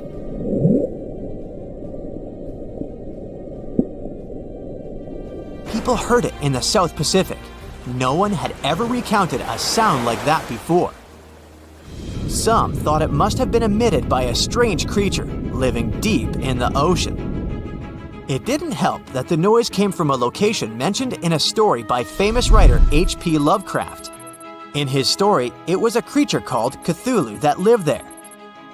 In the novel, the author described it as a large, human-like monster with tentacles on its face and wings on its back. For many years, people tried to figure out where the noise came from. It wasn't until 2005 that they concluded it was from icebergs breaking off of glaciers. Some people still don't believe that this explanation truly makes sense and are searching for a different reason for the bloop. If creatures living outside of our planet ever decided to come to visit, you wouldn't expect them to go straight to the bottom of the sea, right? Well, some people claim there's a sort of spaceship on the ocean floor, discovered in 2011. It's basically an oval-shaped object located on the bottom of the Baltic Sea. In 2012, a team of divers explored the anomaly and found what appeared to be a staircase and other structures on its surface. This only added to the belief that the large object had been made by someone and wasn't just a natural phenomenon. Even more bizarre, close to the unidentified anomaly, the explorers' electrical equipment, like sonar instruments and satellite phones, started to malfunction. Some scientists believe it just to be a glacial deposit or some other natural formation, but they still don't know for sure what it is. Now, have you ever wondered about the longest time it rained nonstop? Even an hour of rain could be a big deal if you're hanging out in a dry spot like the Atacama Desert in South America. It can set a record for that place. But in super rainy spots like the Amazon rainforest, having 40 days of rain in a row might not even turn heads. Interestingly, we only have rainfall records where people live and keep track. Many towns and cities skip the whole rain data collection thing. Plus, there are so many places on Earth where nobody lives, like rainforests or the open ocean. So our rainfall knowledge is a bit patchy. Now, if we were to talk about records, Hawaii has a couple. People there have some seriously long rainy days, especially on islands where winds come from the mountains. From 1939 to 40, They recorded 331 days in a row with measurable rainfall. If you're a person who likes to watch the rain at home with a cup of tea, this might sound ideal to you. But we need to see the sun at least occasionally. Getting some sun is good for your body and soul. Obviously, you get vitamin D. Just 5 to 15 minutes of sunlight a few times a week can make a real difference. And have you ever heard the phrase sunny disposition? Researchers found that people feel down when there's not much sun around. Sunny days make us happier. Sunshine boosts your serotonin, which fights off bad moods. That sunny serotonin isn't just for your mood, it also helps you sleep. And it's also a heart assistant. When the sun hits your skin, your body releases something called nitric oxide, which chills out your blood pressure. Healthy blood pressure means a healthier heart. Now, go tell that to the people who had to go through 881 consecutive days of rain. Yeah, the record was set almost 3 full years of rain. This happened from 1913 to 1916 in Hononumomaki, Hawaii. It rained like there was no tomorrow because the region is a tropical rainforest. How do clouds make rain? Well, rain happens when damp air goes up into the sky and gets a bit chilly. As this air cools down, tiny water vapor molecules huddle up, forming super small droplets that look like a fluffy cloud team. Now, inside these clouds, things get playful. The air moving around can sometimes make these droplets bump into one another and get bigger. Then they can turn into ice crystals high up in the clouds where it's chilly. These little ice buddies get heavy enough to take a tumble down, melting in the rain on the way to the ground. Now, there isn't just one type of rain. Raindrops can come from all kinds of storms. Thunderstorms show up, make a splash, and then they're out. They can dump a ton of rain in no time. Other storms, like winter storms, are more laid back. They stick around for days and dish out gentle rain or even snow if it's cold enough. Usually, the weather switches between moods. It's nature's way of balancing things out. After stormy weather, the sun comes out, the air dries up, and we get to enjoy some clear skies. But things can get interesting if you're in a place with mountains near the ocean. When moist air hits the mountains, it's forced to climb over them, creating rainfall lasting sometimes for weeks. What if I told you there was a time on Earth when rain fell continuously for 2 million years and completely reshaped the planet's destiny? At the end of the Permian era, around 234 million years ago, I wasn't around then, but I read about it, the Triassic period began, marked by the onset of an extended period of rainfall. This phenomenon is now called the Carnian pluvial event. Well, that's what they decided to call it. Recent studies, supported by evidence, suggest that it didn't reshape the planet in that sense, and that it was triggered by coal combustion. The rain wasn't continuous either. So we just debunked a myth here. Woohoo! Next, we have columnar jointing. This is the fancy term for groove patterns that form in lava flows, sills, dikes, and other rocky stuff. These lava creations come in all shapes and sizes. Most are seen as straight, parallel columns. Some have curves and varying widths. They can be as high as 1,181 inches. I'll save you the math. It's roughly 98 feet. The columns are formed by pressure and the cooling process. As lava becomes cooler, it shrinks and forms cracks. Once a crack starts, the lava moves around. These cracks expand to the surface of the flow. Water sneaks into the cooling lava, making it chill down fast starting from the surface, leaving its mark in those patterns. Devil's Postpile in California is a must-visit place if you want to see columnar jointing. But hey, they're found all around the world. Let's raise our heads to the sky to see something magical. Fire rainbows, also known as circumhorizontal arcs, look like flames dancing above the clouds. To see these eye-catching arcs, you need a special cloud type called cirrus clouds and the sun at least 58 degrees high in the sky. It's a VIP collaboration between sunlight and clouds. Let's break it down further. Take London, for instance. It's around 51 degrees north. Now, sorry Londoners, no fire rainbows for you. Now we move to deep waters to see underwater crop circles. These are giant circular patterns found in 1995 near the shores of southern Japan. Locals were baffled. They dubbed them mystery circles, as if the ocean had a secret talent for sand art. The mystery was solved in 2011. The unlikely artist turned out to be a tiny pufferfish, just 5 inches long. The researchers found out that males were on a mission, spending a solid 7 to 9 days building their circles by swimming in and out and using their fins to carve valleys into the sandy floor. They decorate the peaks of their creations with bits of shells and corals, turning their sandy canvases into masterpieces. Okay, they don't do it for the sake of art. The curious circles have a purpose. The sandy center of the circle serves as a nest. Male swimming moves mix things up, getting sand particles just where they need to be. When a lady pufferfish swims by, the male twirls and dances, swirling sand around. If she is impressed and thinks he is the one, she lays her eggs in the sandy heart of the circle. There you go, another happy ending. Now let's look at frost flowers. You might have seen thin sheets of ice that look like delicate petals and sometimes pop up from the stems of plants. The ice is about as thick as a credit card. It forms when the weather is cold outside. The soil is damp but not frozen, as well as plant stems. Not all plants produce these frost flowers, and the conditions must be just right. Here's how it happens. The water inside a plant stem gets pulled up from the ground. When it freezes, it expands and cracks the stem vertically. As it hits the chilly air, it turns into ice. As more water gets pulled up through the crack, it keeps pushing out super thin layers of ice.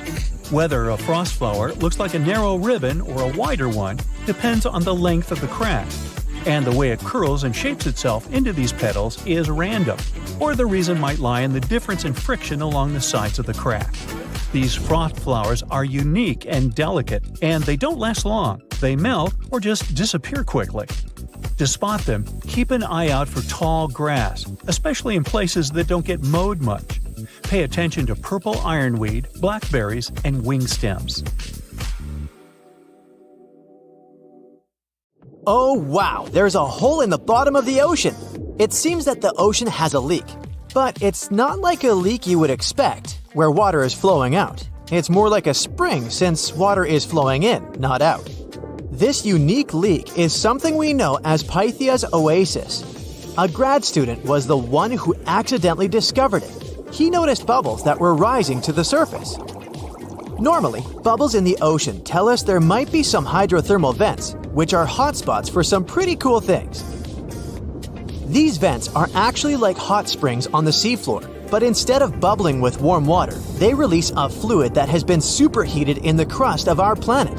When seawater seeps into these cracks and travels deep into the crust, it comes into contact with the extremely hot mantle. This heats seawater to very high temperatures, and as it moves back up towards the surface, it carries dissolved gases and minerals. When the hot fluid shoots out of the vents, it mixes with the surrounding seawater and quickly cools down. Just a short distance away from the vent, the temperature can drop to a comfortable 68 degrees Fahrenheit or so, which is, as it seems, exactly what some creatures like. And there are some real weirdos living down there in the darkness, like ghostly fish, giant red-tipped tube worms, and a unique type of shrimp with eyes on their back. And some of them, like tube worms and bacteria, rely on the chemicals and minerals released by the vents to survive in harsh conditions. But in this case, the bubbling water didn't come from a hydrothermal vent. It was there because of a spring, and that's a bit more concerning. You see, the water in this reservoir needs to stay where it is. If too much of it seeps out, there could be some serious consequences, especially for the surrounding area. You can see this unusual leak along the Cascadia subduction zone, which is a massive fault line off the Pacific Northwest coast. It's a place where two pretty big plates that make up Earth's crust come together and slide along each other. The water from Pythia's oasis kinda acts as a lubricant between these plates. You can think of the fault zone as an air hockey table. When the fluid pressure is high, it's like you've turned the air on. That means the friction between the plates is reduced, which allows the plates to move. But if the fluid pressure is lower, the two plates can lock together, which then leads to the buildup of stress. Not that they'll feel bad, In the context of tectonic plates, stress is some pressure or force that can cause deformation. And if this stress starts to build up, at some point, it's gotta go somewhere. When it's too much, it can trigger earthquakes, and most likely, not small ones. For example, a release of stress in the Cascadia subduction zone could lead to a magnitude 9 earthquake. For comparison, the biggest earthquake we've ever recorded happened in Chile in 1960, and it had a magnitude of 9.5. The damage was enormous. So we hope the water will stay in its reservoir and keep maintaining the delicate balance between the tectonic plates. We've explored only 5% of the ocean. Who knows how many cool things are there at the bottom, waiting to be found? For example, check out these mysterious holes scientists have stumbled upon in the depths of the Atlantic Ocean, near the Azores. They're neatly aligned and are about 4 inches apart, or in some cases, even several feet. They resemble punctures left by a sewing machine. Some think these holes could have a biological origin. For instance, some fish may have made them while walking along the seafloor. Others believe we could be looking at something that's human-made, maybe left by a spiked tire. Of course, such holes are perfect for making up stories about creatures from other planets who allegedly made them. Or maybe even legendary monsters, like that one from Loch Ness. It's definitely hard to explain such symmetry of the holes, but one deep-sea biologist offered a pretty good explanation. He said there could be an animal burrowing beneath the sediment, and from time to time, it could make little chimneys just to get access to clean water circulation in its small burrow. I mean, there are sediment piles around the opening of each hole, and they do support the idea that something pushed the soil from below. But there's still no proof these holes are actually connected beneath the surface. And there are also a lot of things hidden at the bottom of the oceans and seas that ancient civilizations left us. For instance, archaeologists made a really cool discovery off the southern coast of Croatia, a road hidden under layers of sea mud that's 7,000 years old. They found the ancient road at the sunken Neolithic site of Solin. The site of Solin was a human-made island in ancient times, and an archaeologist discovered it 2 years ago. He was studying satellite images of the area around Korčula, one of the beautiful Croatian islands. When he realized there could be something interesting at the bottom of the sea, he dove into the water with his colleague. And under the surface of the Adriatic Sea, which is part of the Mediterranean Sea, at a depth of 13 to 16 feet, they found stone walls that were most likely part of some ancient settlement. The landmass where people built the settlement was separated from the main island by a narrow stretch of land. Luckily, this area is protected from big waves by the surrounding islands, so the site remained relatively well preserved. It's now hidden beneath the surface of the sea and covered in mud. But it's so exciting to imagine how people walked on that road nearly 7,000 years ago, visiting nearby settlements. If you want to see the weirdest creatures, you can always head to the bottom of the sea. Actually, scientists have determined there could be more than 30 potentially new species at the bottom of the Pacific Ocean. They've collected them using their remote-controlled vehicle. That's a big step because until recently, they could only study such creatures through photographs. I'm talking about segmented worms, different types of coral, some invertebrates similar to centipedes, and many others. But there are also many old freaky creatures that we already know about that look like they came from sci-fi movies. Red octopus, blobfish. Okay, this one kinda looks normal until you raise it to the surface. The goblin shark, Sloane's viperfish, zombie worms. Ugh. Yeah, I hear ya. Let's move on. The seafloor hides things from space too. There are traces of rare forms of plutonium and iron at the bottom of the Pacific Ocean. And what's awesome is that all this has come from space. These radioactive materials probably formed during some kind of cataclysmic event in space and eventually made their way out to our beautiful home planet. And this extraterrestrial debris most likely appeared on Earth within the past 10 million years. After it fell to the Pacific Ocean and settled at a depth of almost a mile, it became part of all those layers of rock down there. Plutonium is especially exciting for scientists. I mean, only tiny amounts of it have been found. Hundreds of atoms maybe. But it's still remarkable because these atoms are created by exploding stars. Things like this can help us better understand how the universe produces elements heavier than iron, like plutonium, gold, uranium, and platinum. We're still not sure about the origins of these elements. For a long time, scientists believed that supernovae, which is when a star comes to its end in a fabulous explosion, were responsible for creating these heavy elements. But it seems it's not just that. Some other cosmic events, such as the collision of neutron stars, which are super dense collapsed stars, or some rare types of supernovae, could also be involved. Whoa, let me get my popcorn! The strongest earthquake ever to strike east of the Mississippi River that happened over 200 years ago was never over, according to some scientists. Most earthquakes last seconds to minutes, and the official record breaker so far is a silent one in Sumatra that was going on for 32 years. This slow slip event triggered a massive quake and a tsunami. So if it's true that the New Madrid earthquake is still sending aftershocks, we'll have a new top name for this sad list. The earthquake started in December of 1811 with a powerful quake in a sparsely populated part of northeast Arkansas. They felt the shaking almost 1,000 miles away in the White House, and the tower bells were ringing in Boston, even further away. It even made the mighty Mississippi flow backward for a few minutes over new waterfalls formed by shifted ground. The town of New Madrid, Missouri, completely disappeared in the disaster. The Earth wouldn't stay still until the end of January the following year, when things got serious again. A massive quake hit, this time near the junction of the Ohio and Mississippi rivers, right in the Missouri boot heel. Geologists believe it was a rupture on the New Madrid fault, putting even more strain on the nearby Reelfoot fault. Just when people thought it couldn't get worse, another 2 weeks of trembling passed, and the Reelfoot fault snapped deep beneath New Madrid. Down in Tennessee, about 15 miles south of New Madrid, the ground uplift created Reelfoot Lake. Steamboats were chugging along the river, with thousands of trees floating and acres of woods torn apart by the quake. In St. Louis, Missouri, which is 160 miles away, buildings were badly damaged, and chimneys fell in Cincinnati, Ohio, 400 miles away. People all the way in Montreal, Canada, over 1,000 miles away, felt the earth shake. Seismologists have registered about 200 small earthquakes in the New Madrid seismic zone every year since 1974. Some researchers believe that up to 30% of those were aftershocks from those big quakes back in 1811 and 1812.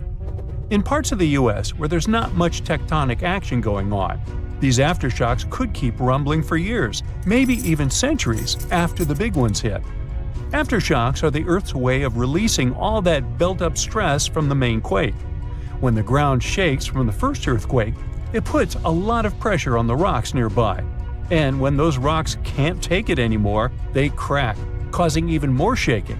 That's the aftershock. And they can be pretty intense, especially right after the main quake, but weaken over time. Not all scientists agree that contemporary earthquakes have to do with those from 200 years ago. We mostly associate faults with those lines where Earth's plates meet. But there's a whole network of those right under the center of the North American plate. They're like relics from 750 million years ago, when North America was part of a supercontinent called Rodinia. When Rodinia started to break up, it left behind these rifts, weak spots in the Earth's crust that run deep beneath the modern Midwest. It could explain the earthquake action. An international team of geologists decided to take a fresh look at 3 major earthquakes that shook North America and end the debate. They used a new math method called the nearest neighbor. It says that if earthquakes are too close in space, time, and magnitude to be independent background events, then one is assumed to have triggered the other. Depending on how you look at the numbers, somewhere between 10 to 65% of the recent quakes in the region could be aftershocks of those historic earthquakes. And a huge quake that hit Charleston, South Carolina at the end of the 19th century might explain up to 72% of the earthquakes in the area since then. But not all places are the same, so the scientific debate continues. In 1774, British explorer James Cook noticed a glow in the distance. It was the volcano of Mount Yasur in Vanuatu. This bad boy had been spewing lava and ash ever since, and it's quite likely that it's been doing that for way longer. The volcano has been sitting at alert level since October 2016, which means things are really unsettled around there. They've even marked off a 2,000-foot radius around the crater to keep people safe. There have been low to moderate outbursts, shooting out ash, gas, and steam, and some bigger blasts throwing stuff outside the crater. Satellite images have picked up on some hot spots of sulfur dioxide plumes, showing that Yasur is still cooking up a big storm down there. Stromboli, one of the volcanic islands near Sicily, officially has the Guinness World Record as the longest continuously erupting volcano. It has been putting on a fiery show for over 2,400 years straight. Ancient sailors nicknamed it the Lighthouse of the Mediterranean. Most of the time, Stromboli's just spitting out spatter, but every now and then it throws in some lava flows or shoots up some moderately high fountains. Sometimes you might even catch a glimpse of steam-driven outbursts. Over 200 million years ago, the world went through a major makeover, with not one, not two, but 4 massive volcanic eruptions changing the game. It all happened in Rensselaer, a large chunk of island that used to be a supermassive volcano stretching across what's now British Columbia and Alaska. This volcanic activity might have helped dinosaurs grow from cat-sized critters into giants we saw in Jurassic Park. It kicked off a 2-million-year rainy season. It made the whole world hot and humid, and the dinos just loved it. Researchers dug deep into sediment layers beneath an ancient lake in China to uncover these secrets. They found traces of volcanic ash and mercury, clear signs of those epic eruptions. There were carbon signatures showing huge spikes in carbon dioxide levels, making the atmosphere toasty and the rain pouring down. It all happened in 4 separate pulses, each triggered by those monstrous volcanic blasts. There's a spot in a national park not too far away from Sydney, Australia, where a fire has been raging deep underground for at least 6,000 years. They call it Burning Mountain, and it's a coal seam fire, burning its way through a layer of coal beneath the Earth's surface. Once these underground fires start, they're pretty much impossible to put out. This ball of fire is up to 30 feet wide and extremely hot, but there's no flame, it's smoldering. The fire has been creeping along at a pace of about 3 feet per year. A local farmer first spotted it in the 19th century and thought it was a volcano. The people who have lived here for ages believe this place is sacred. They've used it for cooking and crafting tools, and tell that it started from a widow's tears or the torch of a hero. But experts think it could have been a lightning strike or coal heating up like a summer barbecue from the interaction with oxygen. Some say it might have been burning since before the dinosaurs roamed the Earth. No one knows exactly how long this mountain will burn or in what direction it'll move. Right now, the coal has enough oxygen to burn for centuries or even millennia without human intervention. The fire is heating up the mountain like a giant oven, making it crack and crumble, inviting in more oxygen to feed on. Even if humans decide to take action, these coal seam fires need truckloads of water and liquid nitrogen to tame them. Several years ago, explorers noticed that the smolder was creeping close to a cliff overlooking a little river, and depending on what the coal seam decides to do next, we could see some dramatic changes here in the coming decades. There could be flames with much more heat, or the coal seam could go deep, extinguish itself, and smolder out. Ever wonder why, despite all our advancements in technology and science, there's a vast expanse of our own planet that we barely know about? Believe it or not, over 80% of our oceans remain uncharted territory. It's as if we've got this massive aquatic playground in our backyard and we've barely scratched the surface. Also, did you know that only about 7% of our oceans have a special tag called Marine Protected Areas, or MPAs? How come this colossal body of water that envelops most of our planet is also among the most vulnerable and misunderstood spaces in the universe? Pressure has a lot to do with it. Our deep ocean is a beast of a place with no visibility, freezing temperatures, and pressure that's so intense that in certain areas it would make you feel like you're having the weight of 50 jumbo jets on your body. No wonder we're having an easier time sending people into space than to the bottom of the ocean. The deeper you go into the waters, the more pressure piles up. But let's not forget we have tech on our side, right? Scientists now use these cool satellite technologies that track the color of the ocean to check how much phytoplankton is there, for example. Why is this important, you might ask? Because these little plant-like critters are actually pretty major players in our big blue oceans. In the grand scheme of things in the aquatic world, phytoplankton is like the bedrock of the ocean food chain. It gives life to almost everything, from the tiny zooplankton, which are animal-like microorganisms, to those colossal, magnificent whales. When these technologies first came around, satellites could get clear images of the ocean faster than a ship could take the same number of measurements in 10 years. But it's not all about looking at the ocean from space. Sometimes you gotta dive in there and see it for yourself. Thankfully, we've come a long way in ocean exploration tech too. We've got things like floats and drifters that ride the ocean currents while collecting data, and a whole fleet of underwater vehicles, some of which are manned, some remote-controlled, and some even autonomous. Remember James Cameron, the guy who made the movie Titanic? He's super into exploring the ocean, and in 2012, he set a record by going down to the Mariana Trench in a vertical torpedo sub. He thinks there's nothing like being in the ocean and experiencing it firsthand. Other companies use a mix of technologies for their ocean explorations. It led them to discover amazing stuff like a deep-sea coral reef near Morocco, the only one still growing in the Mediterranean Sea. They've also discovered new species and documented ones previously thought to live only in the Atlantic. These efforts have convinced local authorities to declare some places as marine parks. As with most scientific areas, the road isn't without its bumps. These expeditions can cost quite a lot, and the lack of detailed maps and data only adds to the challenge. We can't always rely on bathymetric information, meaning the study of the ocean floor, because it's often not available. And that's the tricky part. We need to explore more to know more. But getting the funds for these kinds of projects can be tough when there are so many unknown variables.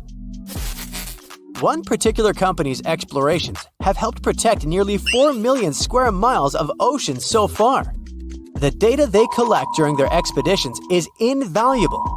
It's used to identify new species, locate vulnerable habitats, and even show where threatened species are being overlooked. Their work helps dismiss excuses from local authorities who claim they lack the necessary information to establish more MPAs. The same company supports a goal known as 30 by 30, aiming to protect 30% of our oceans by 2030. It's a big target, and there's a long road ahead, but ongoing ocean exploration can provide the proof needed to keep more of our oceans safe. We also need to set aside areas for protection and research, even when we don't have all the facts just yet. On that note, some cool scientists have recently stumbled upon a gigantic and mysterious world beneath the Pacific Northwest coast's ocean floor. The best part is, this massive realm of life is pretty much cut off from the rest of the world above, making it like a secret underground club that only the best microbiologists have access to. Picture an active city. Except the city is microscopic cracks in the basalt rocks of our oceanic crust, and its residents are microbes. These tiny creatures aren't like you and me. They don't rely on sunlight or the organic products of land and water ecosystems for sustenance. Instead, they thrive on chemical reactions with rocks and seawater. Scientists call this type of life chemosynthetic, which sounds complicated, but it basically means life sustained by chemical reactions. While this sort of life has been found deep in mines and around seafloor hydrothermal vents, The scale at which these creatures are found under the oceanic crust is unprecedented. It might even be the most extensive ecosystem on Earth. A geomicrobiologist from Denmark was part of the team that made this discovery. He claimed that over 50% of our planet's surface is oceanic crust, which is an average of 4 miles thick. Imagine the size of this chemosynthetic party happening down there. This discovery didn't happen overnight. Since the 90s, scientists have found weird tiny holes in the basalt rocks that make up much of Earth's outer crust. They seem like they might have been made by bacteria. But hey, there was supposed to be no life there. I mean, imagine trying to survive in a place that's hot, deep, dark, dense, and mostly devoid of the organic compounds we need for life. Yet, here they are. In the following years, more pieces of the puzzle fell into place. Scientists found that the oceanic crusts had different conditions at the centers and edges. At the centers, rocks are jam-packed with energy-rich compounds that support these tiny life forms. But by the time they reach the edges, these chemicals are all gone. Fast forward to now, and it's time to put the puzzle together. A microbial ecologist from the University of North Carolina worked on this research and says we now have solid evidence of microbial life in the cracks and crevices of deep ocean basalt. The next question scientists asked was, how far does this life extend? Researchers collected samples of crust from a plate roughly 120 miles off of Washington's coast, drilling deep beneath the ocean's surface. What they found down there was remarkable. The life down there runs on a unique fuel, hydrogen. Yep, in the absence of sunlight, hydrogen provides the energy for all their biological processes. These microbes use hydrogen to transform carbon dioxide into organic matter. This matter and other byproducts, like methane, then fuel other organisms, creating a network of life. Of course, the life down there isn't as complex as the one we know up here. Scientists doubt there will be any multicellular life under the ocean because it's too hot and energy poor. But hey, who knows? This universe under our oceans still has a lot to reveal. This whole thing is significant for many reasons.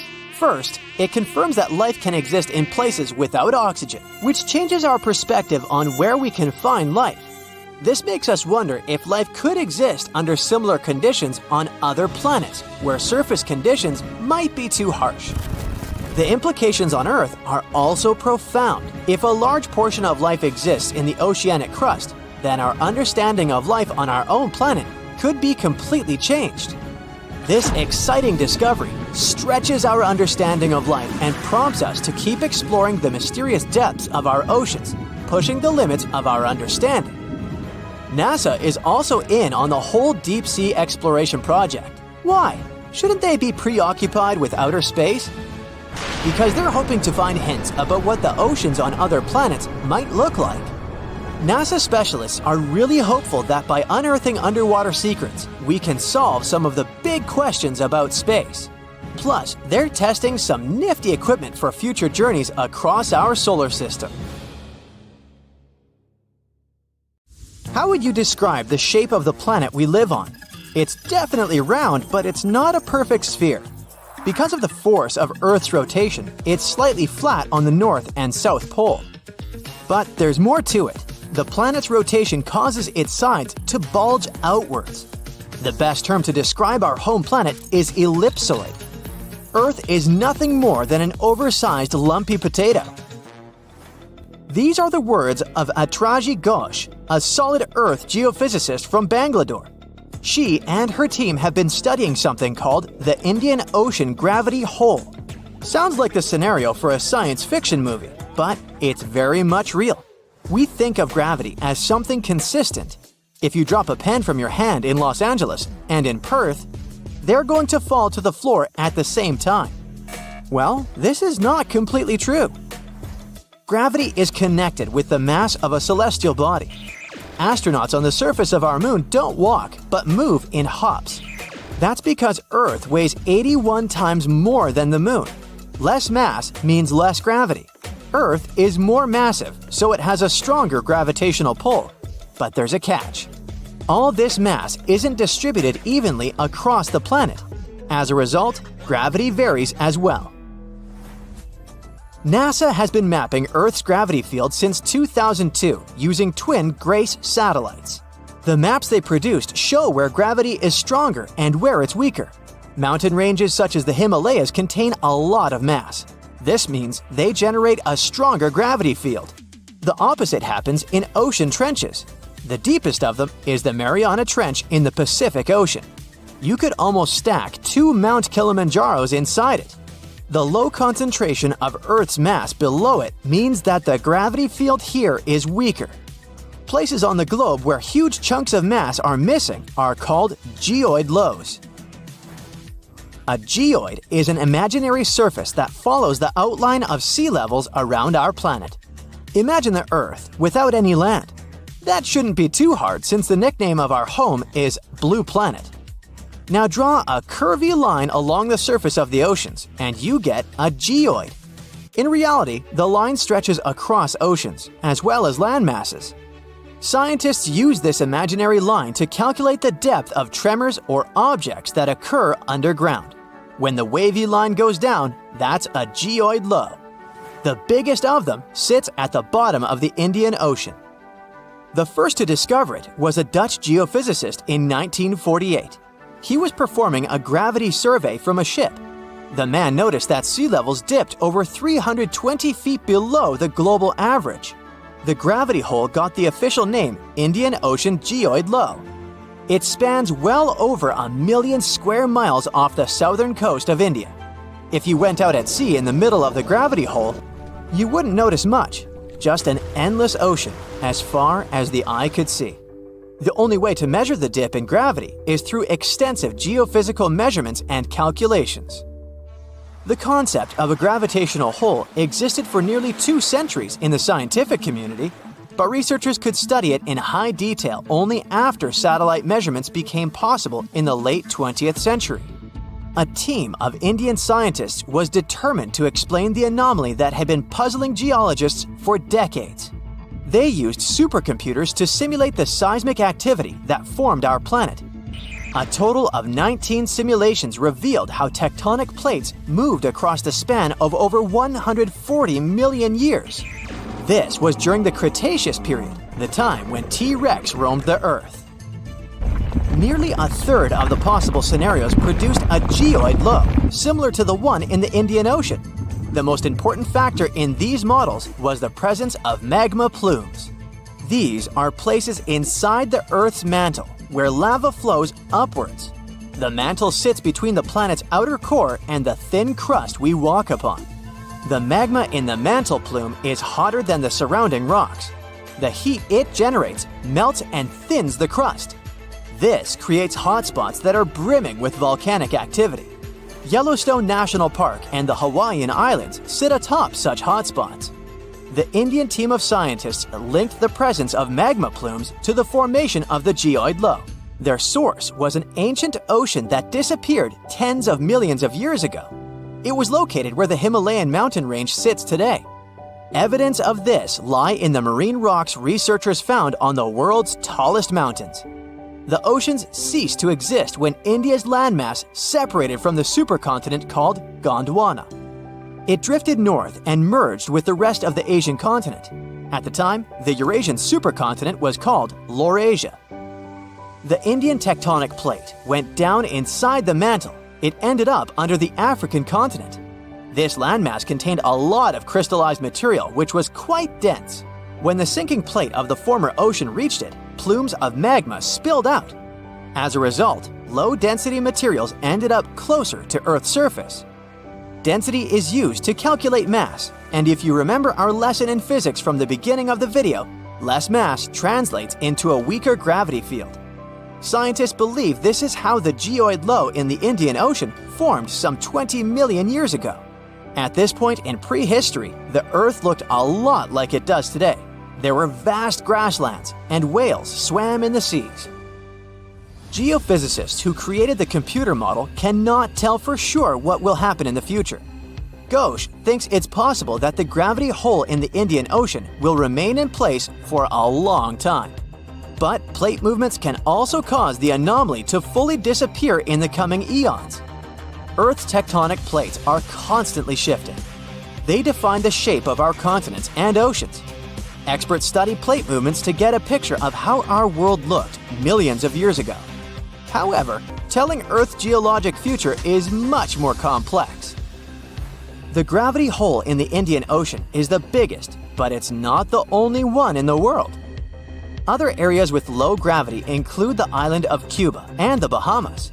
On the opposite side of the spectrum are the Philippines. Here, gravity is stronger than normal, but the poles are the places with the strongest pull to them.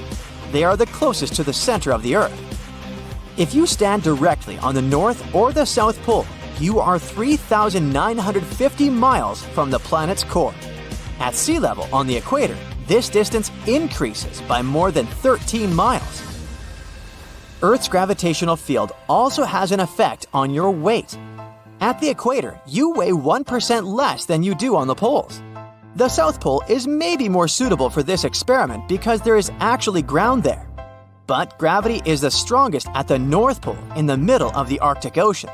This is where scientists in 2013 recorded the highest gravitational acceleration on the planet. This is the rate a falling object speeds up in free fall. The acceleration depends on the strength of gravity. When a team of researchers from a university in Perth set out to map these gravity changes, they discovered something interesting. Gravitational acceleration was the highest at the surface of the Arctic Ocean. This is something they expect to find, but the location of the lowest acceleration point amazed them. It wasn't on the equator as they assumed. The spot lay more than 600 miles south of it at Mount Huascarán in Peru. Scientists believe that the mountain's height had an effect on the phenomenon. This peak in the Andes is the highest point in the South American country. Hypothetically speaking, if a human falls from a height of 330 feet here, they will reach the ground 16 milliseconds later than if they performed the same stunt in the Arctic. You rub your eyes, trying to make sense of everything. Perfect circular holes in the bottom of the ocean floor off the coast of Big Sur in California. You have no idea how this happened, even though you're a marine biologist who's been practicing it for years. You go through some of the old records and find out that these holes have been around since the 90s. In 1999, a ship-mounted sonar conducted a survey and found 5,200 of these pockmarks, or large holes over 500 square miles, on the ocean floor. They look like moon craters underwater. You contact your team and get the robot ready to go down and explore the scene and bring back a few samples. You and the team drive to the coast and hop on the boat. You're sitting inside controlling the robot with a joystick. Your teammate sets the robot in the water and drives it down. Everything seems normal near the surface, but as the robot goes lower, the pockmarks start appearing. A bunch of boats swift past you, making you lose your balance and focus. The robot turns on the flashlight so you can see better. But as it goes lower, the resolution is less crisp. It almost reaches the bottom, and the holes are smooth and nearly perfect circular shapes. Some of these holes that were visible in the sonar reading measure more than 30 feet across and 15 feet deep. You show the rest of your teammates the images, and they're shocked. The robot continues swimming, but there appear to be more holes all around. Many of them are too small for the scanner to capture from above. These microdepressions are steep and have sort of tails going in a certain direction. It's possible that the currents underwater played a role in their shape. Everywhere the robot swims, there are new holes all around. After a couple of hours, the robot goes back to the boat with some samples. You take them back to the lab and study them. The robot clearly captures images of human trash, but the samples don't indicate anything alarming for now. Despite the fact that 1/3 of the pockets are filled with trash, there's still no explanation of how they were formed. It's late at night and the rest of your team heads back home. You're passing out in the lab, still trying to find some answers. You wake up the next day, and while cooking breakfast, you get this idea that maybe these holes are gases venting out, which could be harmful to marine life. You quickly get the robot and sail out to the ocean once more, This time, you didn't even think about calling your teammates. You place the robot in the water and get behind the screen to control it. The robot descends to the bottom of the ocean and does a survey. So far, the holes still seem to be covered with trash. But some of the holes have marine life dwelling inside, like fish and seaweed. After much scanning, it doesn't look like they're producing any bubbles, which means there aren't any gases venting out, but you're determined to find them. After a while, you reach one of those large pockmarks, and the robot starts scanning around. You find some bubbles coming from a source, but the robot can't reach it. It swims around trying to find a spot, but nothing.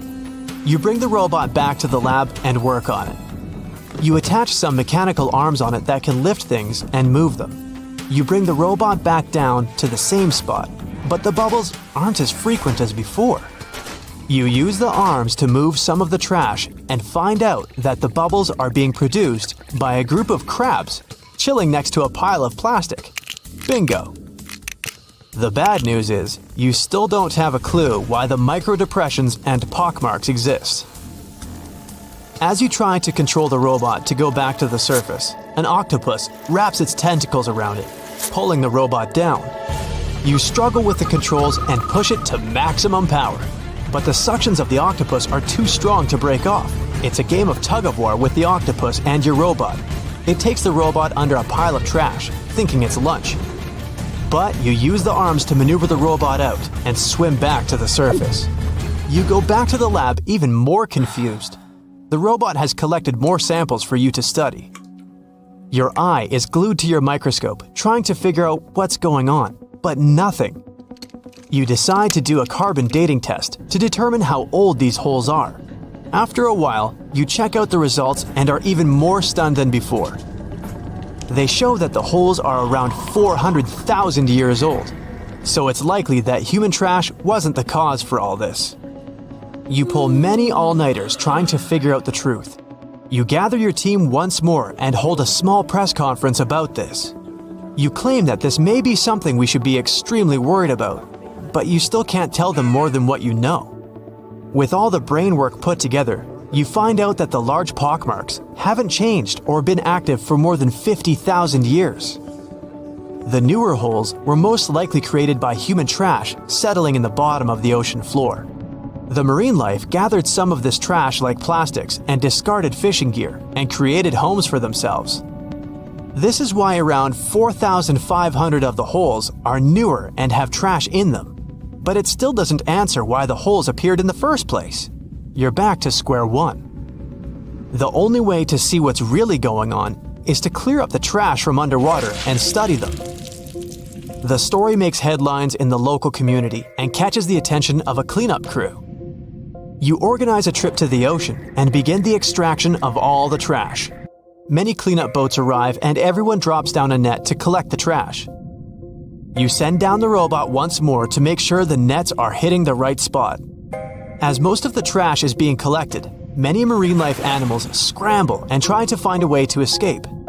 Everyone makes sure not to hurt them. After a couple of weeks, all the holes are cleared up from the trash. You do another sonar scan from the surface and can see the holes clearer than before. But you still don't have an answer for this. You do some more research trying to see if any other holes appeared around the world. On the other side of the country is a mysterious blue hole off of Florida's Gulf Coast. You catch the nearest flight to Florida and make an appointment with the scientists in charge of the expedition. Blue holes are underwater sinkholes that open below the seabed. Just like on the surface, the underwater world also has sinkholes.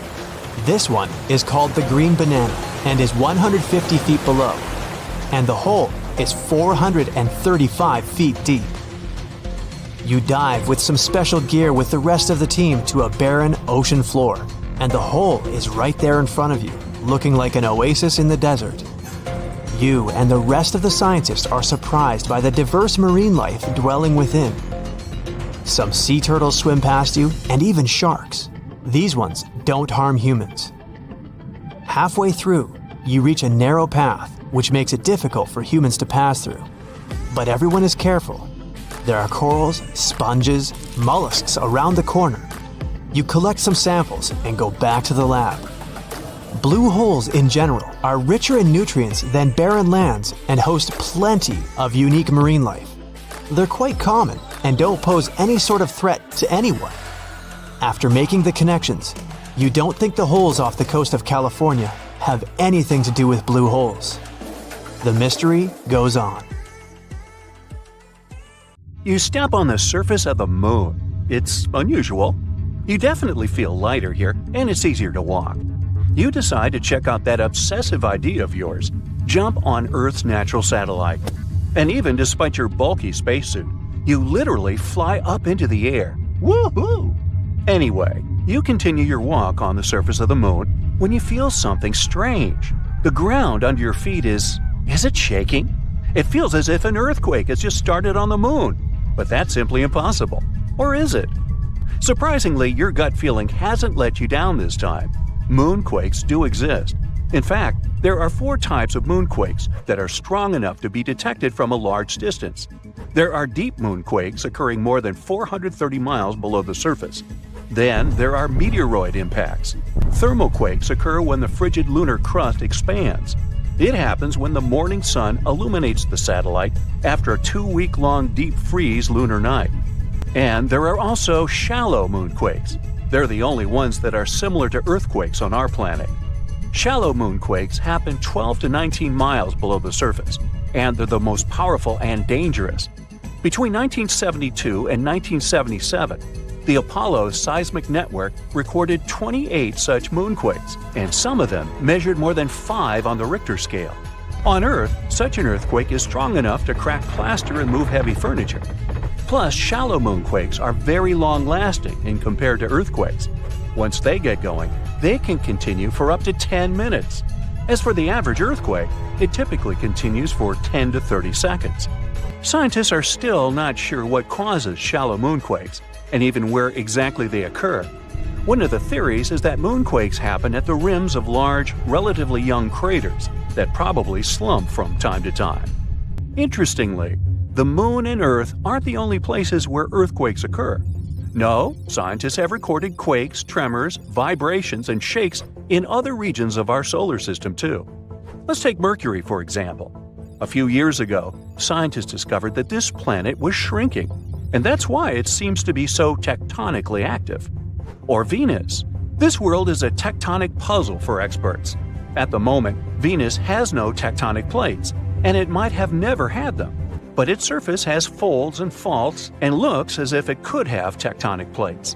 On the other hand, these features might have appeared because of other processes, for example, volcanic activity. But even though we haven't observed any Venus quakes, scientists believe they could detect them since their vibration seems to ripple through the thick atmosphere of the planet. Now, Mars. We know for sure that this planet is seismically active. NASA's lander placed a seismometer on the surface of the red planet, and in 2019, it managed to measure its first Mars quake. After that, the lander continued to record quakes, but they were so weak that if they happened on our planet, they'd be completely covered by the background noise of Earth's oceans. But a space body doesn't have to be a full-fledged planet to have active tectonics. Let's take Pluto. This dwarf planet is geologically active at the moment. In 2014, NASA's New Horizons spacecraft was flying through the Pluto system when it recorded complex geological features on this dwarf planet. Scientists concluded that Pluto might have quakes, or should I call them Pluto quakes, when its liquid water ocean freezes and thaws beneath the dwarf planet's icy crust. Jupiter's moons, Europa and Io, as well as Saturn's moons, Titan and Enceladus, are also geologically active despite their small size. Their features range from volcanoes and water plumes to potential subsurface oceans. Now, I bet you don't know these cool facts about earthquakes that occur on our planet. There's one place on Earth where a whopping 90% of all earthquakes occur. It's called the Ring of Fire, and it stretches around the Pacific Ocean from New Zealand all the way to South America. Looks to me more like a horseshoe. Anyway, experts claim that these countless earthquakes are caused by the abundance of volcanoes in that region and the constant movement of the tectonic plates. Around 500,000 earthquakes happen on Earth every year. but many of them occur very, very deep in the Earth's crust, and only special equipment can detect them. We feel around 20% of earthquakes, and only 100 of them can cause damage. The largest recorded earthquake occurred in Chile in May 1960. It was a magnitude 9.5 on the Richter scale. It was truly devastating. During that earthquake, seismographs detected and recorded seismic waves that traveled all over the world. They shook the planet for many days. As for the most powerful earthquake that occurred in the U.S., it was 9.2 and happened in Alaska.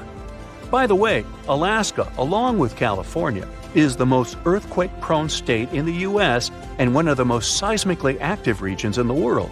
A magnitude 7 earthquake occurs there almost every year. A mega-earthquake can actually shorten the length of a day for the entire planet. NASA claims that really large earthquakes can shift our planet's axis and, thus, change the duration of a day. Now, of course, you won't notice it since this change is measured in microseconds, and 1 microsecond is 1/1,000,000th of a second. Scientists think that the 9.1 Sumatra earthquake, which occurred in 2004, shortened the day by 6.8 microseconds. Now, not even the best specialists can predict an earthquake. That's mostly because the mechanisms that trigger earthquakes are extremely deep underground. But these days, people have learned how to figure out a more precise time frame of when an earthquake might occur. Earthquakes can be triggered by volcanic eruptions or, let's say, meteor impacts, but most of them are caused by the movements of our planet's tectonic plates.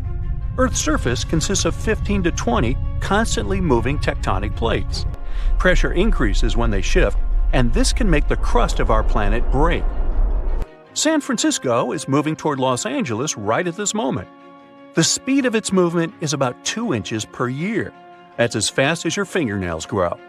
It's happening because the two sides of the San Andreas Fault, which is the continental fault extending 750 miles through California, are slipping past each other. So, in several million years, Los Angeles and San Francisco will be neighbors. Lakes, ponds, and canals become slightly warmer and start to stink before an earthquake. It happens because gases get released when tectonic plates shift. Most animals feel these signs and change their behavior. For example, scientists noted toads completely disappearing before an earthquake in Italy in 2009. But as soon as the natural disaster was over, they returned. Even after an earthquake is over, you might still see water sloshing around in your swimming pool. There's no need to worry. This is a phenomenon called a seiche. The water can keep sloshing around for hours after the earthquake is over. For example, the pool at the University of Arizona lost some water from a seiche caused by an earthquake in Mexico that occurred 1,200 miles away. On February 27, 2010, a massive earthquake started in Chile.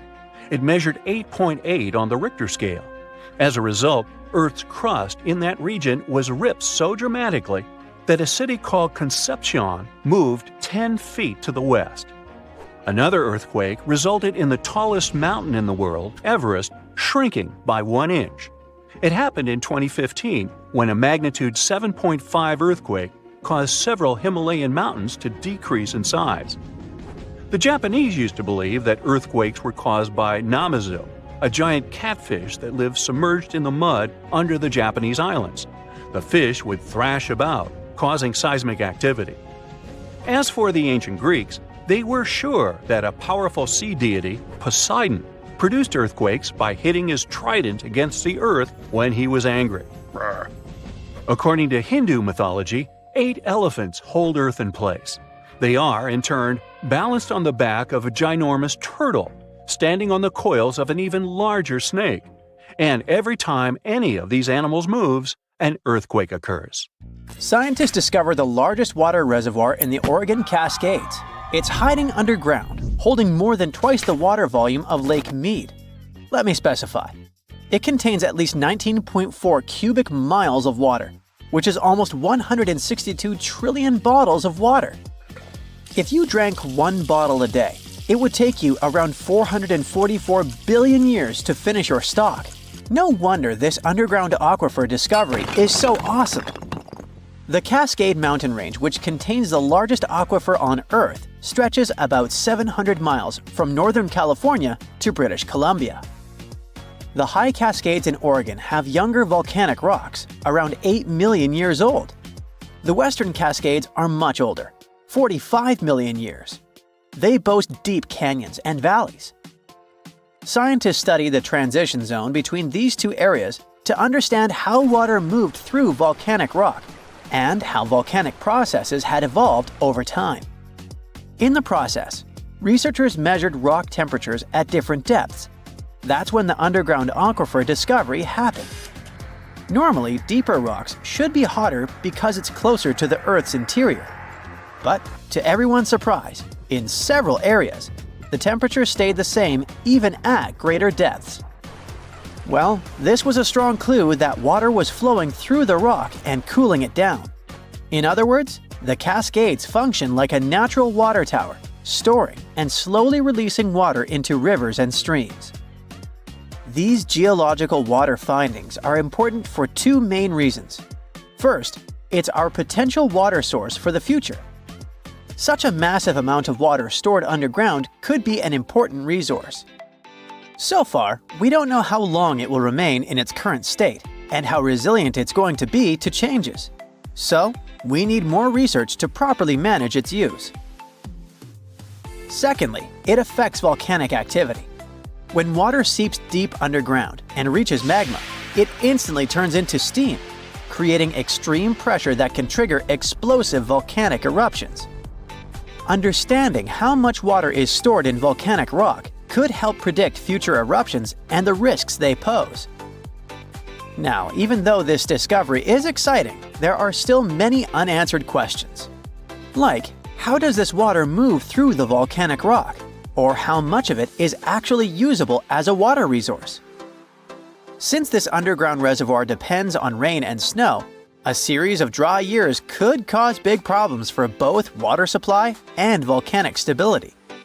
Researchers are now working to understand the full impact of the Cascades volcanic water reservoir and how to manage it responsibly. But let's look closely at the geological wonder that is the Cascade Range. Picture this: a massive mountain range stretching all the way from Northern California up to British Columbia, cutting right through the middle of Oregon. That's the mountain range we're talking about. In Oregon alone, it's about 260 miles long and up to 90 miles wide, covering 17,000 square miles. Whoa, that's bigger than each of the 9 smallest US states. The coolest thing is that the Oregon part of this mountain range is basically built by volcanoes, and apparently contains at least one volcanic rock water storage. The range itself exists because of something called the Cascadia Subduction Zone, where the Juan de Fuca tectonic plate, a chunk of Earth's crust under the Pacific Ocean, is slowly getting shoved beneath North America.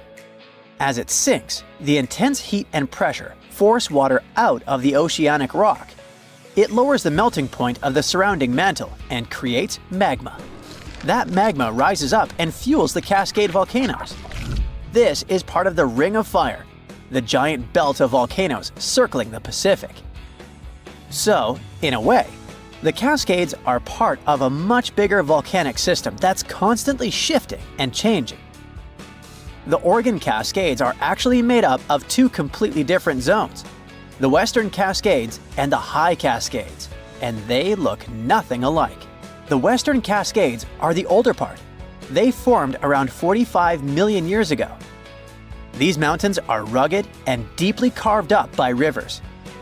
Some canyons are as deep as 3,700 feet.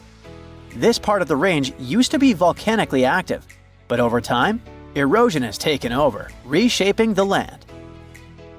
The High Cascades, on the other hand, are much younger and way less eroded. Around 8 million years ago, the volcanic activity shifted, and new eruptions filled in old canyons, smoothing out the landscape. Eruptions kept piling up fresh lava, and rivers in this region didn't have as much time to create deep valleys like they did in the Western Cascades. That's why if you look at the 2 regions side by side, one looks jagged and carved up, while the other looks smoother and more built up. Some of Oregon's most famous volcanoes are located in the high Cascades. I'm talking about Mount Hood, Mount Jefferson, the Three Sisters, and Crater Lake, which actually formed when Mount Mazama erupted and collapsed in on itself. Unlike smaller volcanoes that pop up, erupt for a bit, and disappear over a few months or years, these giant volcanic centers have been active for thousands of years. And because they've been around for so long, they have way more complex magma systems.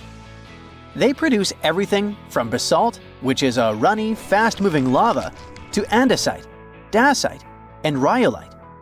And rhyolite is the type of magma that leads to huge explosive eruptions. So, while some of these volcanoes might just ooze lava, others have the potential for devastating blasts. Another amazing thing about these long-lived volcanoes is that their underground magma chambers stay hot for a really long time. That's why the Cascades are one of the best places to tap into geothermal energy. There's a ton of heat just sitting beneath the surface, waiting to be used. Oh, and don't forget about the Cascades volcanic water reservoir. Who knows how we will use it in the future? Now, we already know that the Cascades are part of the magnificent Ring of Fire, Earth's most explosive zone. Imagine a massive horseshoe-shaped belt wrapping around the Pacific Ocean, stretching for about 25,000 miles. It's one of the most geologically active areas on the planet. This is where Earth's tectonic plates are constantly shifting, colliding, and grinding against each other, creating some of the world's most powerful earthquakes, volcanic eruptions, and deep ocean trenches. The Ring of Fire follows the meeting points of multiple tectonic plates, and they all surround the giant Pacific Plate. These plates aren't just sitting still, they're always on the move, pushing against or sliding beneath each other at their boundaries, known as fault lines. When this happens, you get everything from deep-sea trenches to towering volcanoes and violent earthquakes. One of the most extreme examples of this activity is the Mariana Trench, located east of Guam. At 7 miles deep, it's the deepest ocean trench on Earth. It was formed by a process called subduction, where one tectonic plate is forced beneath another, sinking deep into the Earth's mantle. The Mariana Trench is one of the most mysterious places on Earth. It's insanely deep, with crushing pressure and total darkness. So for a long time, people thought nothing could live down there. But it turned out that life existed even at the very bottom. In 2005, scientists found a tiny single-celled organism in the Challenger Deep, the deepest part of the Mariana Trench. They also came across colorful rocky formations and weird sea cucumbers. The Mariana Trench also has hydrothermal vents, which are basically underwater hot springs. Even though the water there is super hot and acidic, strange creatures and microscopic life forms still manage to survive there. The Ring of Fire is also responsible for 90% of the world's earthquakes. Some of the most powerful quakes in history have happened here, including the 1960 Valdivia earthquake in Chile, the strongest ever recorded, which hit a mind-boggling 9.5 on the Richter scale. But it's not just about earthquakes. The Ring of Fire is also home to about 75% of the planet's volcanoes. Some of the most famous eruptions in history have come from this region, like the infamous Mount Tambora in Indonesia. In short, the Ring of Fire is one of the most dangerous places on Earth, but it's also incredibly fascinating. Who knows what else scientists might discover in that region, like they discovered the largest water reservoir in the Cascades. Marriage is not only about happiness, mutual support, love, and friendship. Marriage is also about trials, crises, and storms. And this Swedish couple survived several storms during their honeymoon. Literally. Not screams, insults, and drama, but real hurricanes, fires, earthquakes, and other natural disasters. This is a really cinematic love story. Newlyweds against nature. Meet Erica and Stefan. They met in Stockholm while working on a joint project, parted, but started chatting with each other on social networks. Their long-distance communication lasted for several years before Stefan decided to ask the woman out on a date. And it's worth paying tribute. It wasn't a typical date in a restaurant or in a park. Stefan suggested that Erica fly with him to go diving in Egypt. They realized that they both loved to travel and finally fell in love with each other. After a fabulous wedding and the birth of a beautiful daughter, the couple decided to go on a 4-month honeymoon. The tour was impressive. From Sweden to Indonesia, then to Australia, New Zealand, Japan, and China. They didn't expect that the trip would turn out to be a real adventure where safety was not guaranteed. At first, they got stuck at Munich airport. All flights were delayed because of a severe thunderstorm. In Bali, Indonesia, they went to a high mountain with their little daughter. A strong wind began to blow at the top. It tore off the roof of the tourist bus where our heroes were sitting. Fortunately, no one was injured, and there were no other problems. But at that moment, it was just a teaser of the coming disasters. The couple arrived in Australia, where a wildfire first started near the city of Perth. Stefan and Erica didn't want to cough up thick smoke, so they quickly left for the city of Cairns. It was during that period when a ferocious cyclone began there. The storm was so strong that the Australian Red Cross Service provided shelter for 2,500 people in the mall. And there, another problem began. Imagine 2,500 people in a big, hot room without electricity while a hurricane is raging around. Oh, and there were only 5 toilets in the entire building. How nervous do you think people were? Eric and Stefan recall that some guys started fighting because of stress. The tension was getting stronger, but fortunately, the mall guards kept the situation under control. Wildfires, hurricanes, it seems that something is missing. Oh yes, what about an earthquake? The couple faced 2 earthquakes during their honeymoon, one of which happened in Japan in 2011. They went through all this together with their little daughter. Just imagine how their daughter was amazed by all these adventures. Such a trip strengthened their marriage. Of course, after natural disasters, any domestic quarrel would seem like a mere trifle. Erica admitted that in crisis situations, Stefan fully justified her trust and behaved as she had hoped. Oh, how sweet. What if we create tours for married couples who are planning to divorce? Survive the storm, fire, earthquake, and flood together, and then think again whether you should leave each other.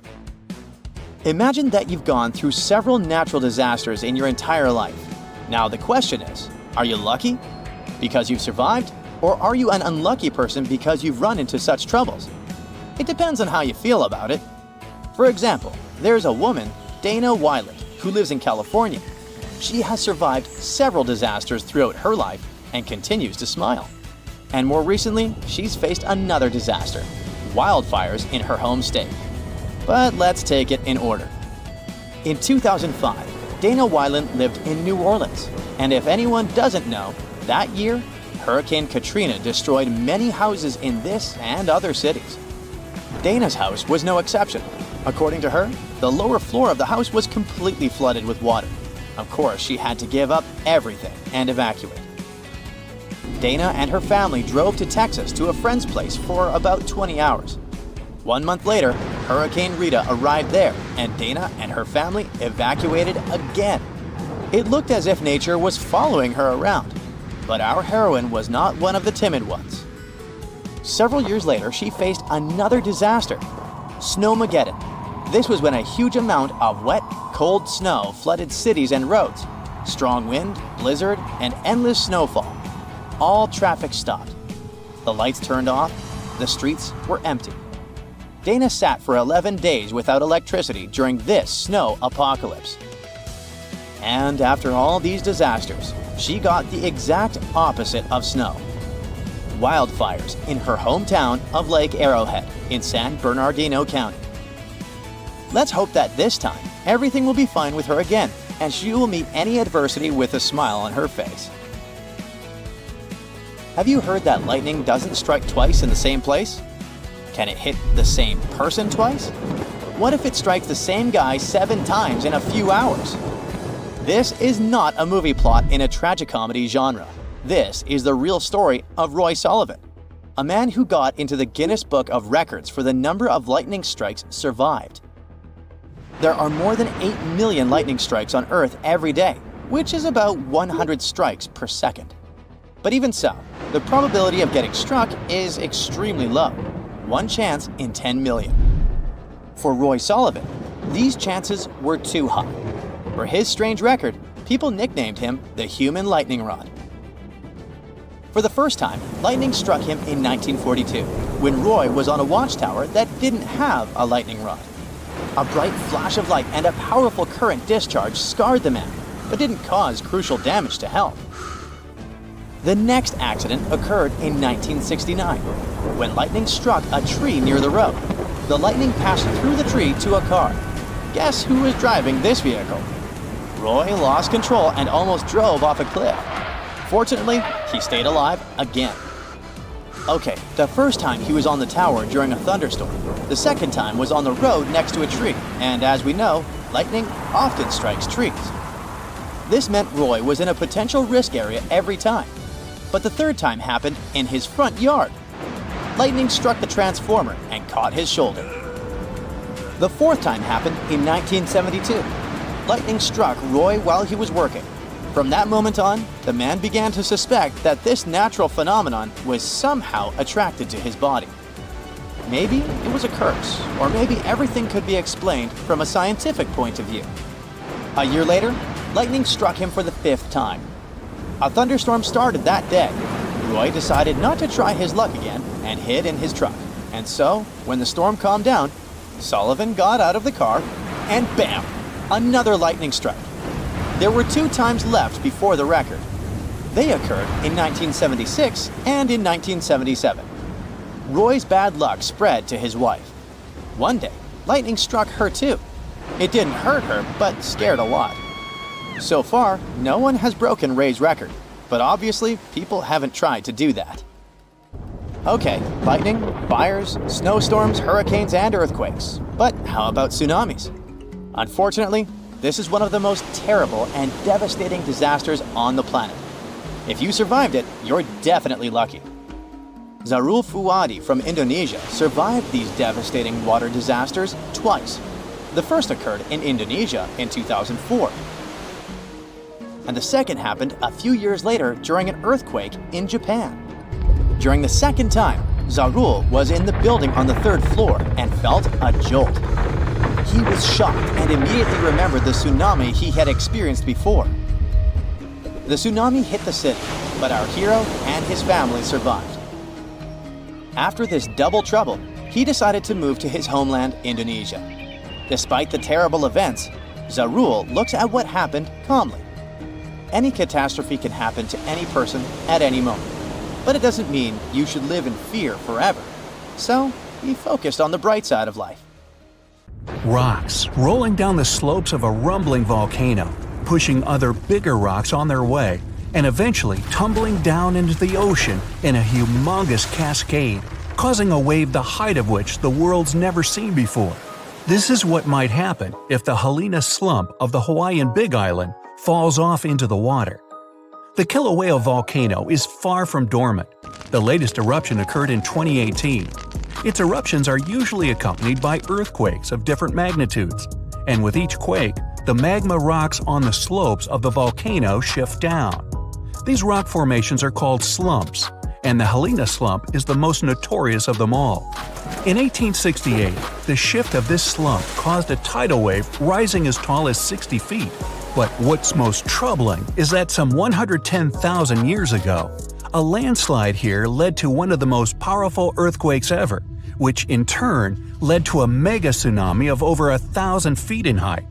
Scientists are worried that such an event may repeat in the future. If that happens, the wave might engulf the whole of Hawaii and easily reach both North and South American coasts. Geologists are quick to reassure, though, that a landslide like this is unlikely to occur anytime soon. It's just too early for that. But when it finally does, the consequences will be catastrophic. Have a nice day! Yellowstone National Park in the western USA is world famous for its dazzling views, and especially the colorful Grand Prismatic Spring at its very heart. But we should all stay aware that Yellowstone is, first and foremost, an enormous caldera, basically a slumbering supervolcano. The difference between a regular volcano, like Kilauea from earlier, and a supervolcano is that the latter is thousands of times more powerful. Imagine an eruption spewing tons of huge rock and rivers of hot lava, pumping out clouds of ash that make countries stop air travel for weeks.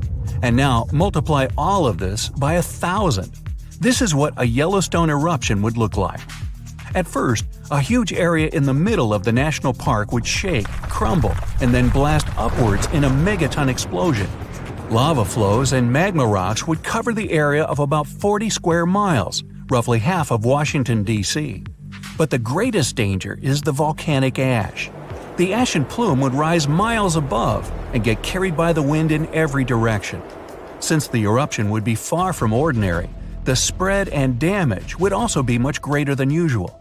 The ash is thick and heavy, so it would cover a vast area in a blanket, destroying crops and even buildings. Worse still, it would spread in the air and block out the sun, leading to a drastic drop in temperature and an artificial winter. Even regular volcanoes can lower temperatures worldwide by a few degrees. A supervolcano may potentially cause a new ice age. Luckily, the chances of Yellowstone supervolcano erupting in the near future, or at all, are extremely low. There have been only 3 of those in the history of Earth, and there's no evidence such a disaster should repeat. Scientists estimate the probability at 0.00014%, which is lower than the chances of an asteroid wiping us all out. Speaking of which, if dinosaurs could talk, and were at least still alive for that matter, they'd tell you that asteroid threat is as real as it gets. Scientists at NASA say they've tracked 90% of all near-Earth asteroids of significant size, and none of them are a matter of any concern. But there are still the other 10% in the great unknown. What's more, asteroids can change their line of flight because of the pull of other celestial bodies and eventually turn our way. Lucky us. Now, if an asteroid big enough, like a mile across, hits the Earth, it will first cause an explosion powerful enough to erase a dozen big cities in a matter of seconds. Then the impact will raise a cloud of dust and debris that will block out the sun, just like the ash cloud from a volcano, and cause a centuries-long winter on the whole planet. But even if it falls into the ocean, which is more likely, a resulting wave will rise several miles high, washing coastal cities off the face of the planet. But at least there won't be a new ice age. Although scientists are pretty sure there's no such threat in the near future, it can't be ruled out completely, and humanity needs at least 5 years to prepare for this event. If a big near-Earth asteroid suddenly changes its course and turns right toward our planet, we won't stand a chance against it. Disaster movie, anyone? A much more probable calamity, though, rests right beneath our feet. It's the San Andreas Fault in California. The fault has been ready for rupture for years now, and scientists estimate that an earthquake along this line is likely to occur in the next 3 decades. And when it happens, it won't be nice. They expect a magnitude of 8.0, which is comparable to some of the most devastating quakes in history. It's all the more dangerous since California is home to some of the most populated cities in the western U.S., including Los Angeles and San Francisco. High-rise buildings are common there, and they're particularly vulnerable against underground shakes. The San Andreas earthquake might cause a whole lot of damage both to cities and countryside. In the worst-case scenario, the ground might break apart, destroying buildings, farms, and changing the landscape altogether. Still, scientists believe that the probability of such a quake is only 7% for the next 30 years. So there's a rather big chance, 93%, that we'll never see that in our lifetime. Yet, there's another earthquake hazard not so far away from the previous one: the megathrust in Chile. The country sits right above the subduction zone, an area where 2 tectonic plates meet and go one beneath the other. At the place of their meeting, stress has accumulated because of their continuous movement, and once that strain is too much, a major earthquake occurs. Chile has experienced a lot of quakes in the recent years, and scientists are worried those might be preparing the area for a really big one. They believe a great earthquake is due to happen before the end of the century, and it might be devastating to the coastal area. Even smaller quakes caused tsunamis that flooded the west coast, and a huge one like that is likely to raise a wave of incredible height. On the bright side, Chile now knows to prepare in advance for the coming natural disasters, and geologists are pretty sure people will be able to evacuate before the earthquake strikes. In September of 1859, astronomer Richard Carrington was looking at the sun and suddenly saw a bright flare on its surface. He made a note of it in his records, but only realized how important it was a couple of days later. The energy from that flare reached Earth and struck it directly, causing northern lights to appear above Cuba and burning telegraph lines all around the world. This was dubbed the Carrington event, and it was a solar storm. Such storms hit the Earth fairly often, but none of them were so powerful as the Carrington event, neither before nor after. But in 2012, astronomers registered a similar solar flare whose energy nearly hit our planet once again. If it had been just a week earlier, we'd have been in big trouble. Today, humanity relies on electricity in almost every aspect of life, and a powerful solar storm would mess with the electromagnetic field of Earth a lot. All electric appliances would either shut down or short-circuit, and huge transformers powering basically everything would go out of order for good. It would take years to repair them, and the cost of such a massive blackout would count in trillions of dollars. The worst of it is that science is almost unable to predict solar storms, and even if we could know about them in advance, we'd be powerless to stop them. The flare happens in a matter of seconds, and it takes about 8 minutes for the particles to reach the Earth's atmosphere, causing the disturbance. The power outage would come a bit later, in a day or so, when a massive cloud of plasma gets to our planet. At the moment, there's no protection against solar flares, and the chances of one powerful enough to cut all of our electricity in the next few years are quite high, about 12%. The only good thing about all this is that we now know of such a possibility and can at least prepare in advance. Hey, don't forget to pack some underwear and socks. You'll always need those. Imagine there is a huge crevice right under your house. What would you do? Probably pick up your belongings and evacuate the structure. This is what happened to one Kenyan back in 2018. A massive crevice formed almost overnight under his home. The man escaped to safety, but the event revealed a deeper issue, much deeper than most people thought. The crevice appeared after a month of heavy rainfall. This part of the country, west of the Kenyan capital of Nairobi, sits in a seismically active region. The massive hole in the ground was covered with ash from a nearby dormant volcano. The crevice in the ground ran for miles, and it was 65 feet wide in some places. It was as deep as the Hollywood sign is tall. The gaping hole damaged a vital local road. People soon dubbed it the Grand Canyon. But this is no laughing matter. The same thing happened in 2023. Kenya's highway authority had to close the busy road for repairs once again. Preliminary reports showed that heavy rains were the likeliest cause. The rupture itself is part of the Great Rift Valley.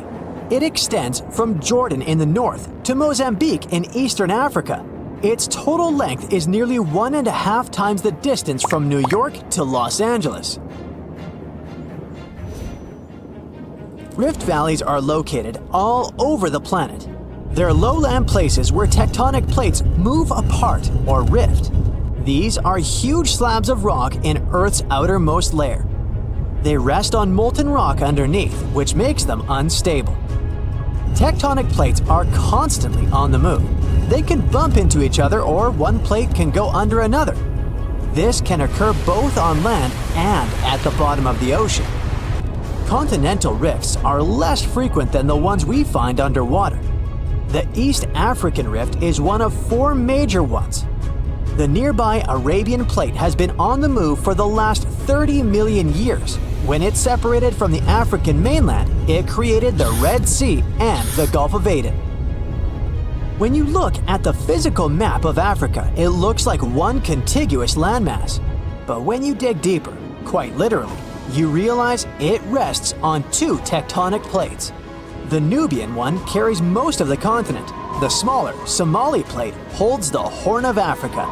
The crevice in Kenya appeared in the Rift Valley between these 2 plates. That's because they're moving away from each other.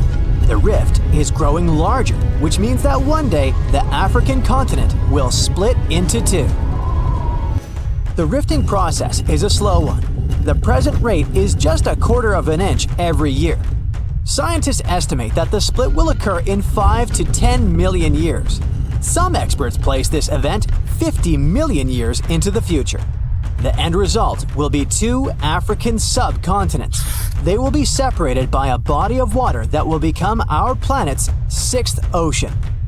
This also means that 5 now landlocked countries will get access to the sea. When they get a coastline, the countries could build harbors to trade with the rest of the world. 3 other countries, including Kenya, would find themselves on 2 continents. The future split of Africa into 2 parts might sound dramatic at first, but it wouldn't be unnatural. This is the first time, after hundreds of millions of years, that the shape of Earth would change so much. The last time this happened was during the Jurassic period. If you're now thinking of Steven Spielberg's 1993 blockbuster movie, you're right. The world of dinosaurs had a different shape than the one we're familiar with today. There was a supercontinent called Gondwana. It included today's South America, Antarctica, India, Africa, Arabia, Madagascar, and Australia. Then, around 180 million years ago, things started to change. Earth was starting to take its familiar shape. The Indian subcontinent collided with the Asian mainland. The event gave rise to the Himalayan mountain range. These are the highest mountains in the world, with 30 peaks over 24,000 feet in altitude. This process is far from over. The Himalayas are still growing in height. On the other side of Gondwana, Africa and South America first separated together. But they weren't meant to last long. 40 million years later, South America started drifting away from Africa.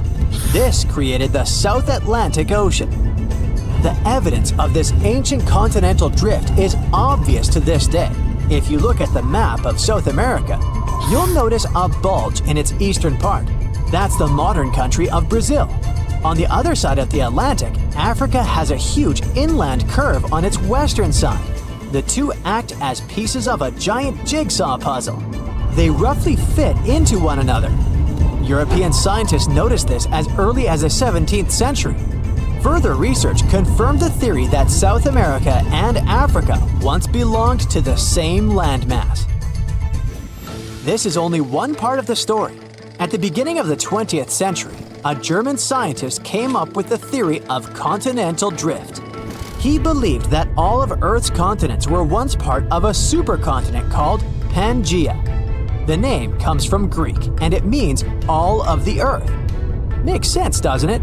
It was surrounded by the oceanic ancestor of the Pacific Ocean. Some 200 million years ago, this gigantic landmass was home to many animal and plant species. Thanks to them, scientists could piece together what our planet used to look like. For example, Mesosaurus was a giant freshwater reptile that existed during the Cretaceous period. Paleontologists found its fossils in only 2 places, Africa and South America.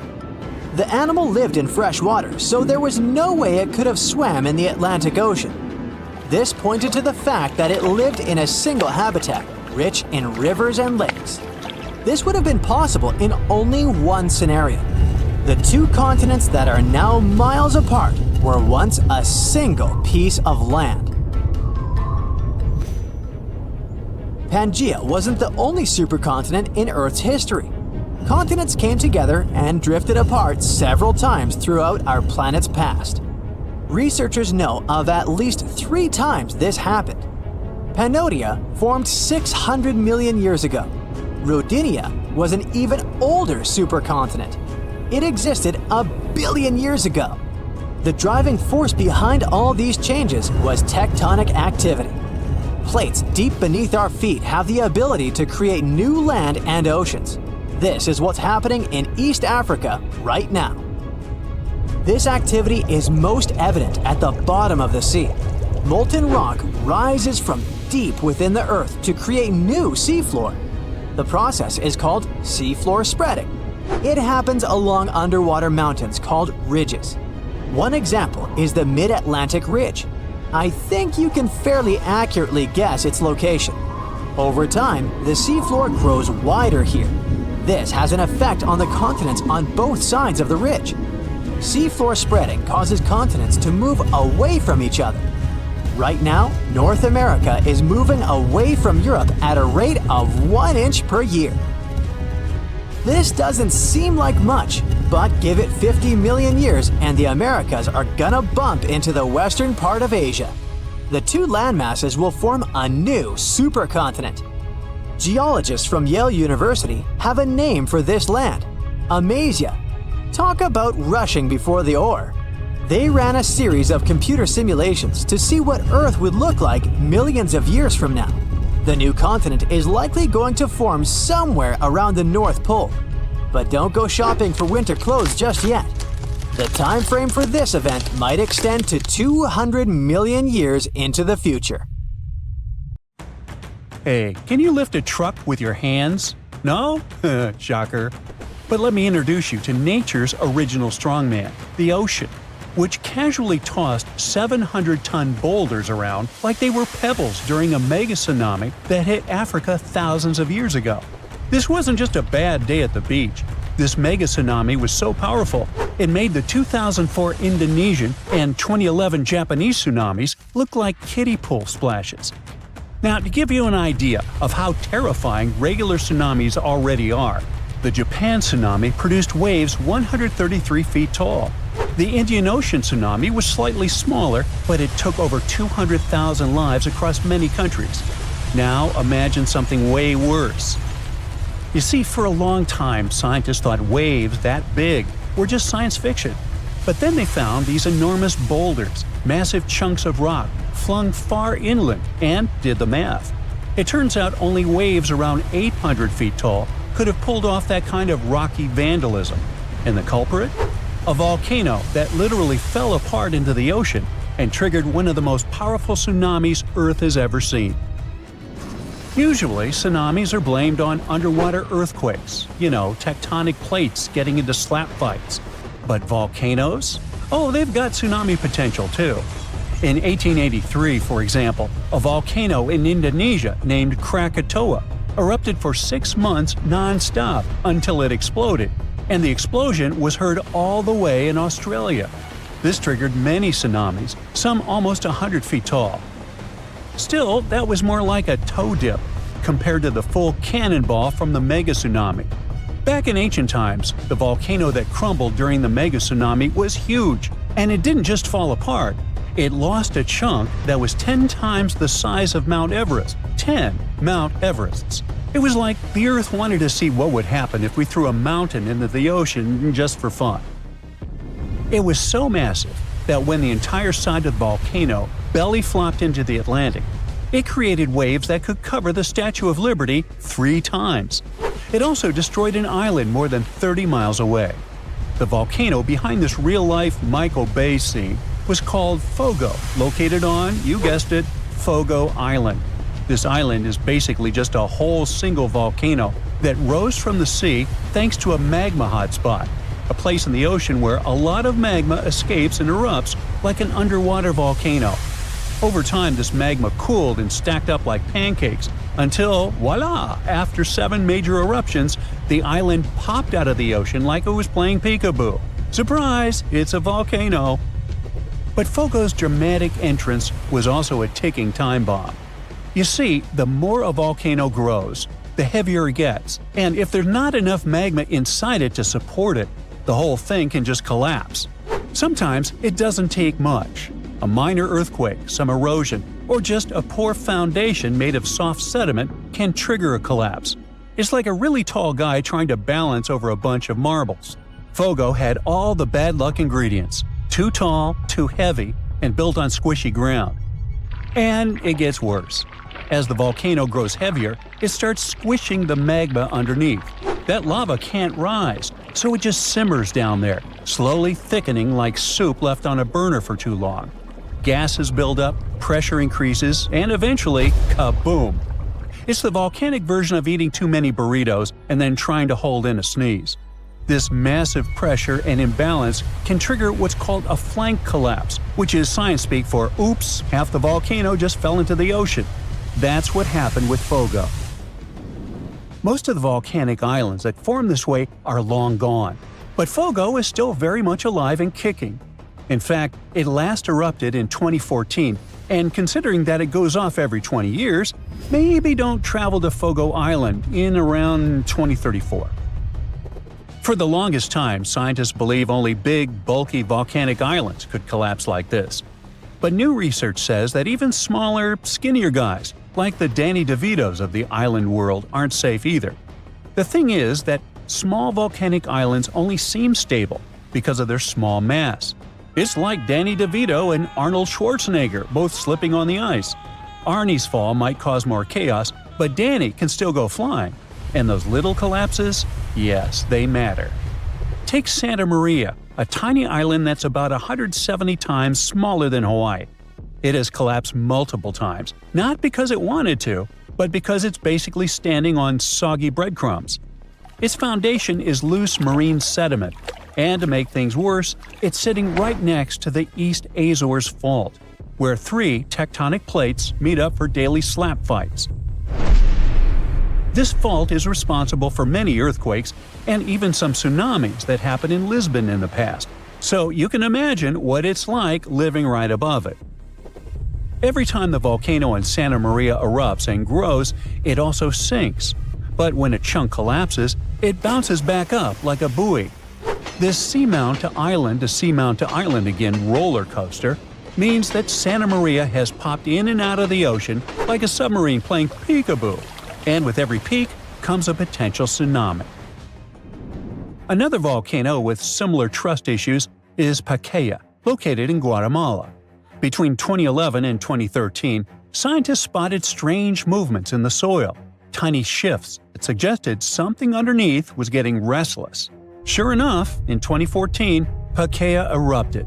Luckily, it didn't collapse, but that risk still looms, especially if magma gets trapped in it like it did with Fogo. The consequences could be explosive, literally.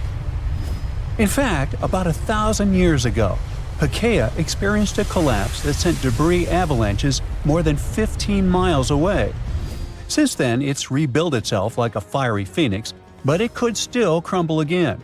That's why volcanologists obsess over the tiniest wobbles. It's not paranoia if the mountain really might fall. Now you might be thinking here, okay, but that was the past. Surely that kind of ridiculous mega tsunami collapse can't happen again, right? Well, welcome to the 21st century. Islands like Hawaii, La Palma in Spain, and various parts of the Caribbean are sitting on the same kind of geological whoopee cushions. All it takes is the right combo: loose foundation, steep slopes, maybe some trapped magma, and boom, flank collapse. In fact, it's already happened recently. In 2018, Anak Krakatau, the volcanic baby of the infamous Krakatoa, lost a big chunk of itself during an eruption. It caused a tsunami, but it was more awkward than devastating, like a volcano losing its pants on stage. Embarrassing, but survivable. But that's just amateur hour compared to history's real showstoppers. Ritter Island's 1888 collapse was so intense that the island literally got shorter. It went from being more than 2,000 feet tall to a mere 460 feet. But the record holder is the legendary Latua Bay megasplash from 1958, where a 7.8 magnitude earthquake triggered a massive landslide that sent a wave taller than the Empire State Building roaring through Alaska at highway speeds. Strangely enough, only 5 people lost their lives here, but on the other hand, the destruction path it left behind can still be seen today, all the way from space. Melting glaciers and ice caps can make volcanoes collapse too. When they melt, there's a sudden decrease in pressure on Earth's crust that can destabilize entire volcanoes. It's called isostatic rebound. It's like suddenly yanking a chair out from under someone who's been sitting still for centuries. Whoops. Also, here's something you probably never thought you'd worry about on your island getaway. Some volcanic islands grow outward as lava pours into the sea, creating unstable platforms known as lava deltas. These deltas can collapse without warning, taking newly formed land, and sometimes tourists too, right back into the ocean. No pressure though, just thought, maybe you want to stay off steaming new land. So yeah, next time you're lounging on a beachy volcanic island thinking, wow, this place is paradise, just remember, it might also be a ticking geological time bomb with a flair for the dramatic. From ancient mountain-sized cannonballs to surprise lava deltas, volcanoes have a history of keeping things spicy.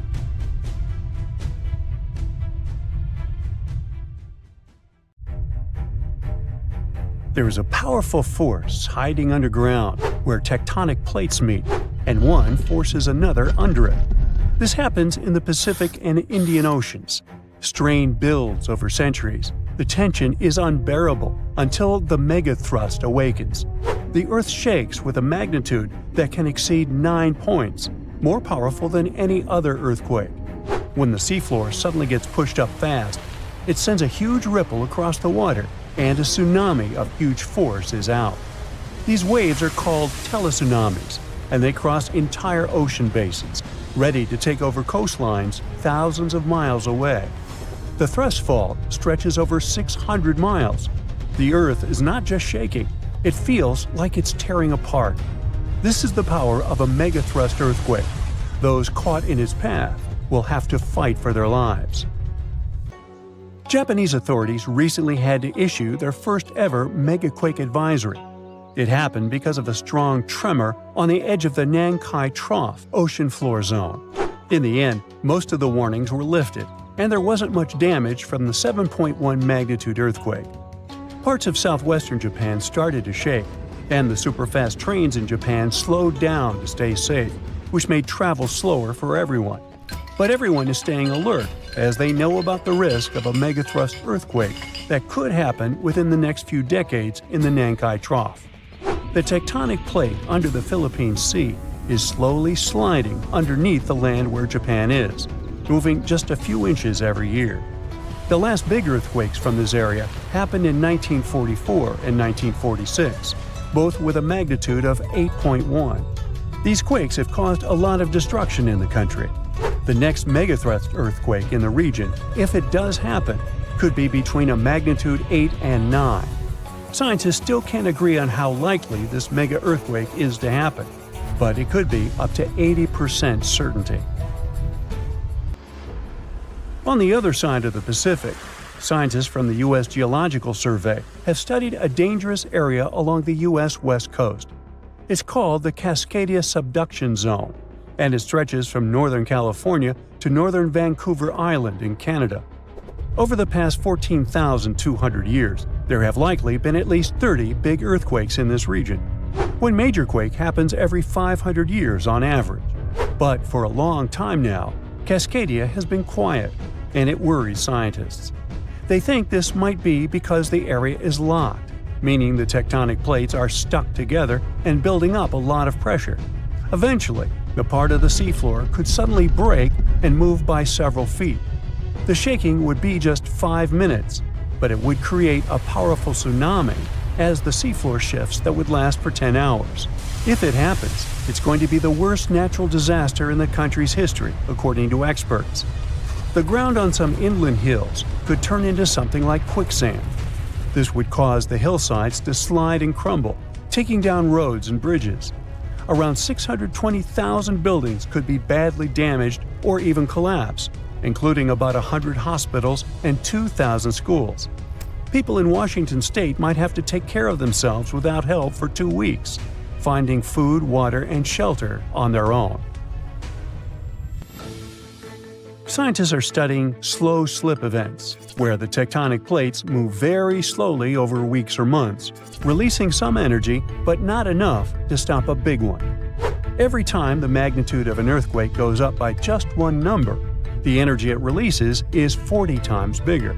So we'd need about 1 million small earthquakes every day for 500 years straight to release the same energy as one huge magnitude 9 earthquake. But these small earthquakes might be clues that a bigger earthquake is coming. To better monitor the Cascadia Fault, experts are mapping the fault more accurately and adding better monitoring tools offshore. Scientists receive over $10 million to install seismic sensors and seafloor pressure gauges on a fiber optic cable off the coast of Oregon.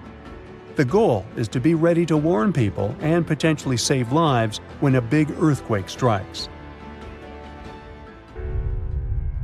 A sharp megathrust earthquake happened in this part of the world in 1964.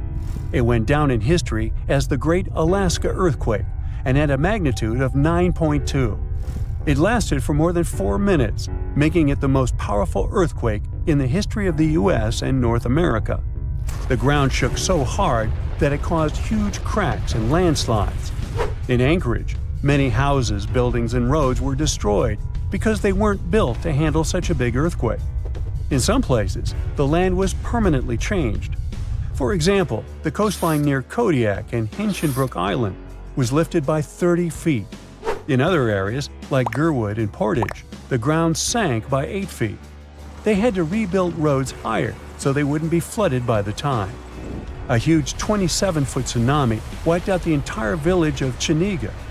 Many coastal towns were heavily damaged, not just by the earthquake, but also by tsunamis and the fires that followed.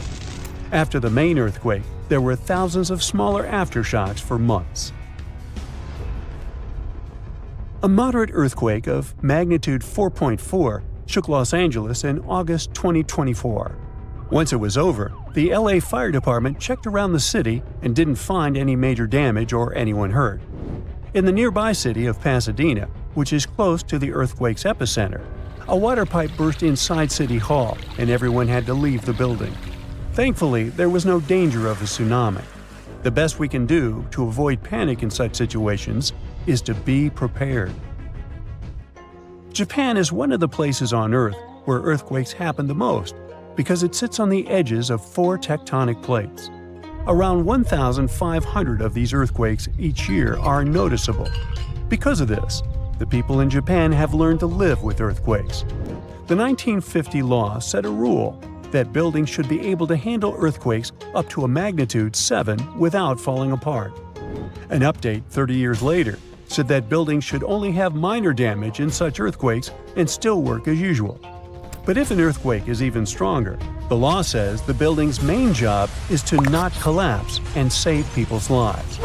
At the most basic level, buildings are made stronger with thicker beams, pillars, and walls so they can handle shaking better. Another technique is placing special pads made from materials like rubber at the base of a building. Some buildings are even built on thick layers of padding that separate them from the ground completely, which helps protect them during an earthquake. A skyscraper might sway back and forth a lot, moving up to 5 feet. To stop it from getting damaged, engineers can add something called dampers every second floor all the way to the top. These dampers are like giant bicycle pumps, but instead of air, they're filled with liquid. When the building shakes, the dampers push against the liquid inside them. Even though the liquid doesn't squish very much, it can still absorb some of the shaking. When they're building tall skyscrapers, engineers try to make the structure as simple and balanced as possible. This means having each floor the same height and placing the support columns evenly. But sometimes, architects who design skyscrapers don't want to make these compromises because they have creative ideas for how the building should look. Then they have to find compromise solutions. For example, Tokyo's Skytree Tower, one of the tallest buildings in the world, is designed in a futuristic style but also includes special features to protect it from earthquakes. It has a central pillar, like in traditional Japanese pagodas, and seismic dampers that help absorb the energy from an earthquake, keeping the building safe. It happened 66 million years ago. Hey, it could have been September.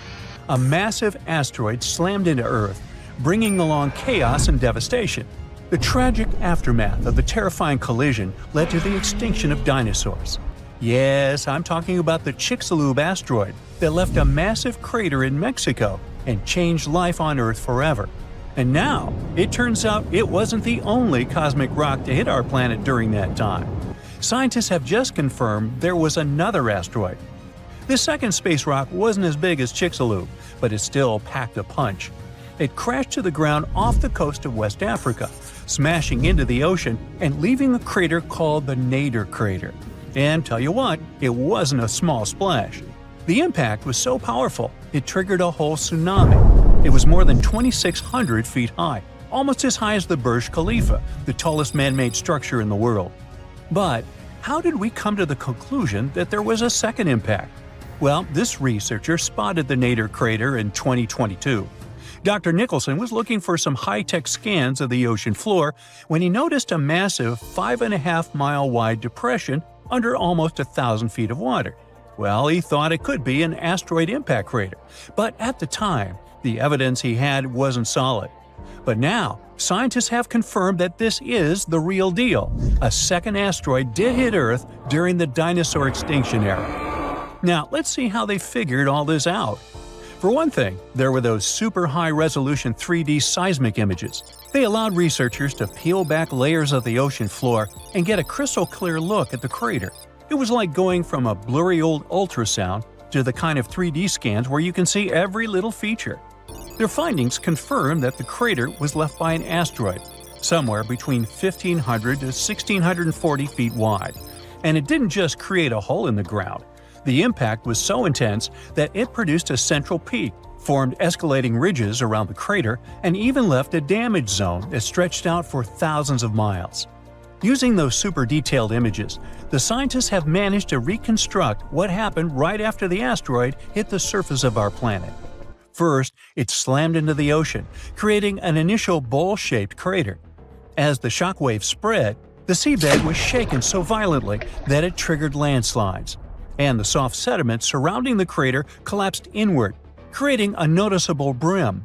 As you already know, the impact also triggered a tsunami, and it was so shockingly powerful that its waves didn't just go outward, they actually turned back towards the crater, leaving huge scars on the ocean floor. And this wasn't just one big wave. No, it was a whole series of them, a train of tsunamis smashing everything in their path.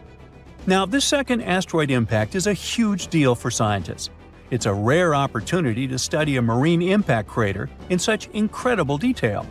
There are only about 20 confirmed marine craters in the world, and none of them have been captured with this level of precision before.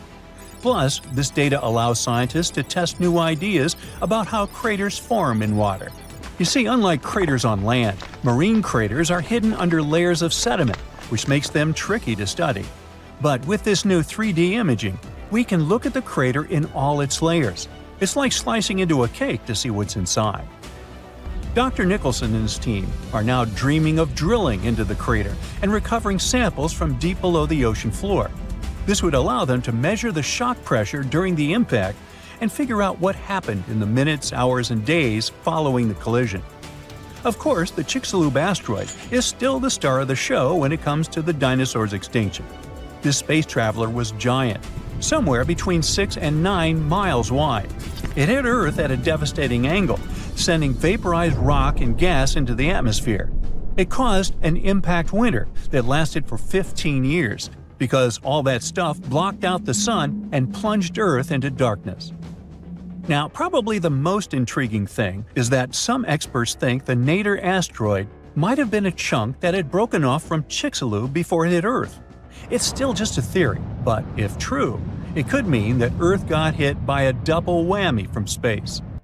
Now, let's travel back in time to the year 1908 in Siberia. Look around. You see nothing but trees and rivers. And suddenly, a huge object, around 150 to 300 feet in diameter, dashes through the Earth's atmosphere. Is it a comet? An asteroid? Scientists aren't sure. What they do know for sure is that this intruder blew up in the sky over Tunguska, leading to one of the most powerful blasts in recorded history.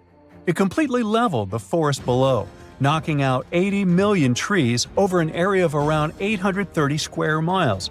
And that's an area larger than that of cities like Los Angeles or New York. The trees were literally flattened, and their trunks were stripped of branches. They were also arranged in a bizarre radial pattern around the epicenter.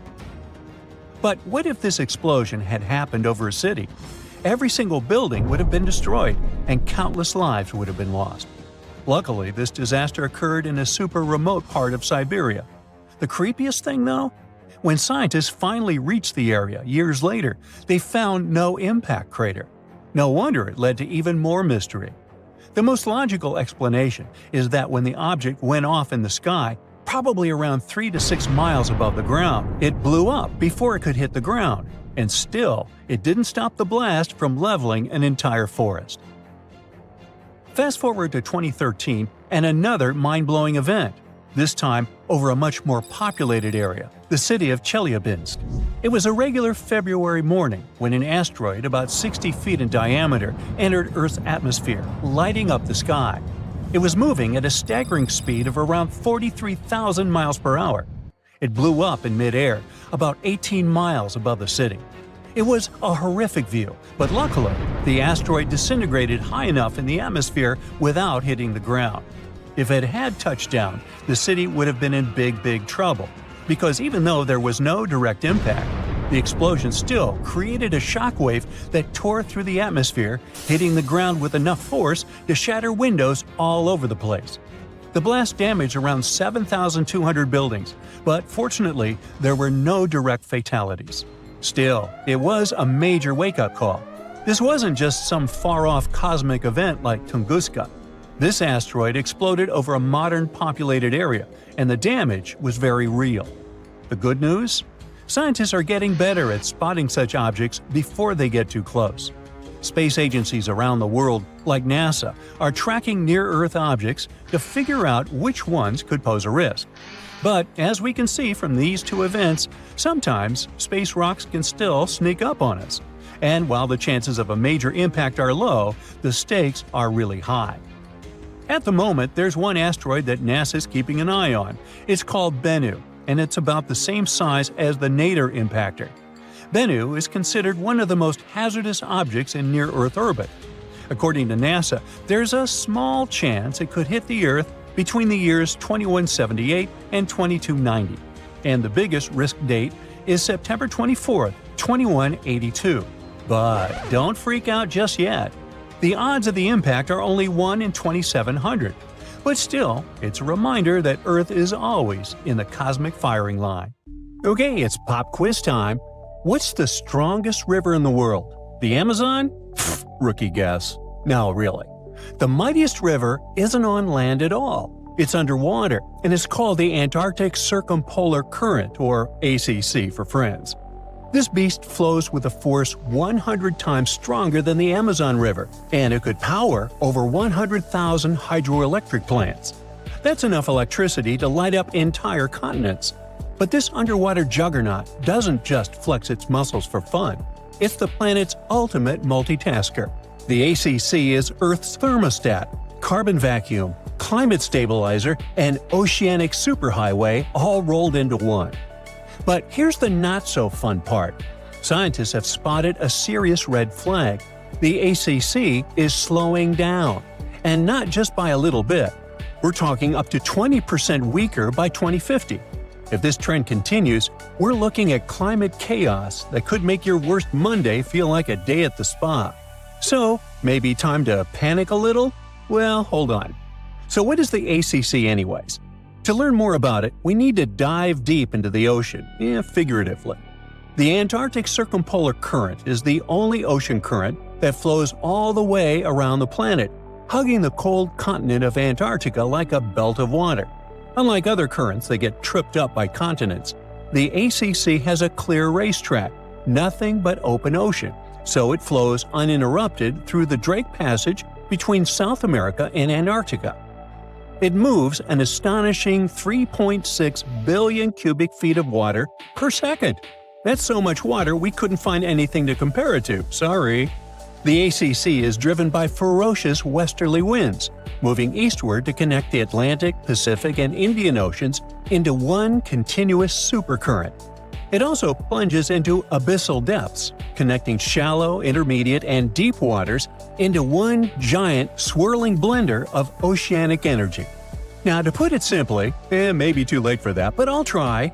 The ACC is the glue that is keeping all of our planet together. It plays a starring role in the thermohaline circulation, or global conveyor belt, if you don't want to sound lame. This is the system that redistributes heat, carbon, and nutrients around the globe.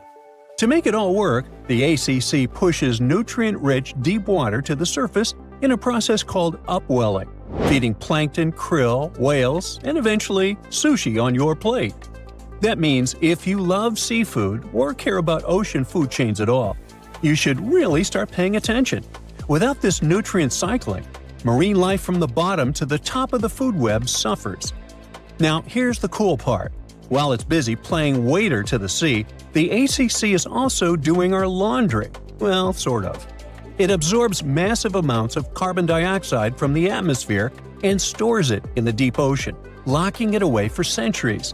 Think of it like Earth's giant carbon vault, no password required. It also helps regulate the weather. Without the ACC pushing heat around the globe, Western Europe would be 50 degrees colder. That means Paris would feel like Siberia, and Londoners would have to trade their umbrellas for snowshoes. The current helps maintain the temperature balance between the hemispheres, stabilizing wind patterns, rainfall, and ocean temperatures around the world. Even hurricane patterns could change because warm ocean surfaces are a key ingredient for cyclone formation. Mess with the currents, and you might be dialing up stronger, weirder storms. So, why is it slowing down? Well, of course, the answer is humans. You know those ice caps that are melting? Well, in Antarctica, where our friend the ACC lives, there's so much ice that if all of it melted, the Earth would rise more than 200 feet.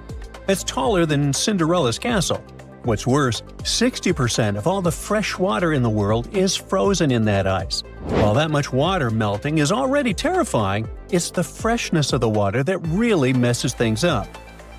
You see, the ACC relies on the Southern Ocean's cold, salty water to be dense and heavy so it can sink, which helps power the current forward like a chain reaction. But when fresh water from melting glaciers pours into the ocean, it dilutes the saltiness. That makes the water less dense, so it stops sinking properly. Without that sink and flush mechanism, the ACC can't maintain its powerful flow. It's like trying to flush a toilet with no gravity. As this continues, fresh water flows north, altering the ocean's density structure and counteracting the effects of ocean warming, which normally would speed the current up. Instead, the ACC slows down. A weaker ACC means less upwelling, so fewer nutrients reach the surface. This could devastate Antarctic marine ecosystems, reducing biodiversity, collapsing fisheries, and threatening species like penguins, whales, and krill. It also opens the door in Antarctica to invasive species, like the southern bull kelp, which could throw entire food chains into chaos. Krill alone are the main food source for whales, seals, penguins, and fish. So when krill populations crash, the whole system begins to wobble like a house of cards in a hurricane. And then there's the feedback loop from hell. As the ACC weakens, more warm water can sneak southward, reaching Antarctica and melting the ice even faster. That melting will dump more fresh water into the ocean, which will weaken the current even more, which will melt more ice, and you get the idea. It's a vicious cycle. Worse still, warm waters underneath ice shelves can cause them to break apart from below, meaning the melting accelerates even when surface temperatures seem stable. Globally, the effects would ripple far and wide. Monsoons in India could become erratic, rainfall in the Amazon could drop, and agriculture from Africa to Asia could suffer. Sea levels along the east coast of North America could surge, and global weather patterns could spin into confusion. Even the Southern Ocean's ability to support commercial fisheries, like Chile's lucrative salmon industry, could decline as nutrients fail to reach the surface. And let's not forget, without a strong ACC, the ocean's ability to absorb carbon and excess heat plummets. That means that more CO2 and heat will stay in the atmosphere, making our lives even more miserable. It's like turning off Earth's air conditioner while cranking up the furnace, and burning down the pantry while you're at it. Of course, this isn't the first time things went south with the ocean currents. Before humans started heating up the planet, Earth went through a deep freeze called the Little Ice Age, and it wasn't just about colder winters. This icy chapter may have kicked off when ocean currents in the North Atlantic started acting weird. And it wasn't so long ago. This little ice age had a peak in 1850, literally yesterday. Scientists believe that melting glaciers and massive exports of Arctic sea ice flooded the ocean with fresh water. That fresh water messed with the ocean's usual saltiness and density, weakening powerful systems like the AMOC, short for Atlantic Meridional Overturning Circulation. That's a mouthful. It's another crucial piece of the global conveyor belt puzzle. As these currents slowed down, less warm water reached the north, sea ice spread farther, and temperatures dropped even more. And here's the spooky part. Records from seashells near Iceland show that this shift didn't happen all at once. It came in two waves, like the planet was struggling to stay stable before tipping into a colder world. And because the AMOC is also part of the crazy life support system of planet Earth, everything is connected. Both systems are influenced by temperature, salinity, and the sinking of cold water. When the ACC slows, it can alter the balance of deep water formation and mixing, potentially weakening the AMOC too. That's a domino effect you really don't want to see. In fact, some models suggest that if both the ACC and AMOC are pushed past their tipping points, the result could be centuries of unstable climate conditions, way beyond anything modern agriculture or infrastructure is built to handle. So, next time you're sipping a cold drink or enjoying sushi, maybe raise a toast to the mighty ACC. It's doing a lot more for you than you think, and it could really use a little appreciation and less ice melting, please. In 1945, 5 TBF Avenger aircraft took flight for a routine training exercise around the Bermuda Triangle. In the middle of the exercise, the planes were struck by intense rain and heavy winds, despite the clear weather forecast. The pilots became extremely disoriented and radioed the base to report that their navigational equipment had stopped working. The last thing the base heard was, "When the first plane drops below 10 gallons, we'll all go down together," and then static. The 5 planes and their 14 crew members were never seen or heard from again. On his very first voyage to the New World in 1492, Christopher Columbus sailed through the Bermuda Triangle. Columbus reported that one night when he was on the deck of the ship, he noticed a giant light appear in the distance, unlike anything he had ever seen before. Columbus looked at his compass for direction, and it gave off erratic readings. You might have noticed that the Bermuda Triangle doesn't appear on any world map. This is because official institutions refuse to acknowledge that the area actually exists. A popular theory suggests that rogue waves are responsible for the many disappearances. Rogue waves are called extreme storm waves by scientists. They occur when different weather patterns take place at the same time and cause large, unexpected waves. Witnesses say that the waves look like giant walls of water. These waves could explain why ships go down fast and without leaving any trace. The Bermuda Triangle is home to some pretty intense and unexpected weather. Storms build up quickly and unexpectedly, then disappear soon after. If you blink, you might miss it. This could explain why few distress signals are issued. Pilots and sailors never saw the weather coming. No one knows exactly how many ships and planes have disappeared in the Bermuda Triangle. The rough estimate is 50 ships and 20 planes. Most of the time, the disappearances had no explanation and no wreckage has ever been left behind. Another bizarre theory trying to solve the Bermuda Triangle mystery comes from Charlie Berlitz. He insists that the area is home to the lost city of Atlantis. The missing ships and planes and malfunctioning equipment, according to him, were all caused by rays of energy let out by the special energy crystals that power Atlantis. While this sounds silly, Berlitz's theory was convincing enough that over 20 million people bought his book worldwide. In the year 1800, a large sailing vessel called the USS Pickering departed from the U.S. on its way to the West Indies. The ship sailed into the Bermuda Triangle along with its 90-man crew and was never heard from again. The USS Pickering was the first ever confirmed ship to vanish in the Bermuda Triangle. It's believed that the ship was taken out by a storm, But because no wreckage was ever found, we'll never know for sure. When the TBF Avenger planes went missing, a massive search operation was conducted. Boats and planes searched the Bermuda Triangle for any signs of the aircraft. One of the boats searching was a PBM-5 Mariner airboat. The airboat took flight at 7:27 p.m. and called in a routine radio message 3 minutes later. Then, it was never heard from again. No trace was ever found of the rescue airboat or the 5 Avenger aircraft.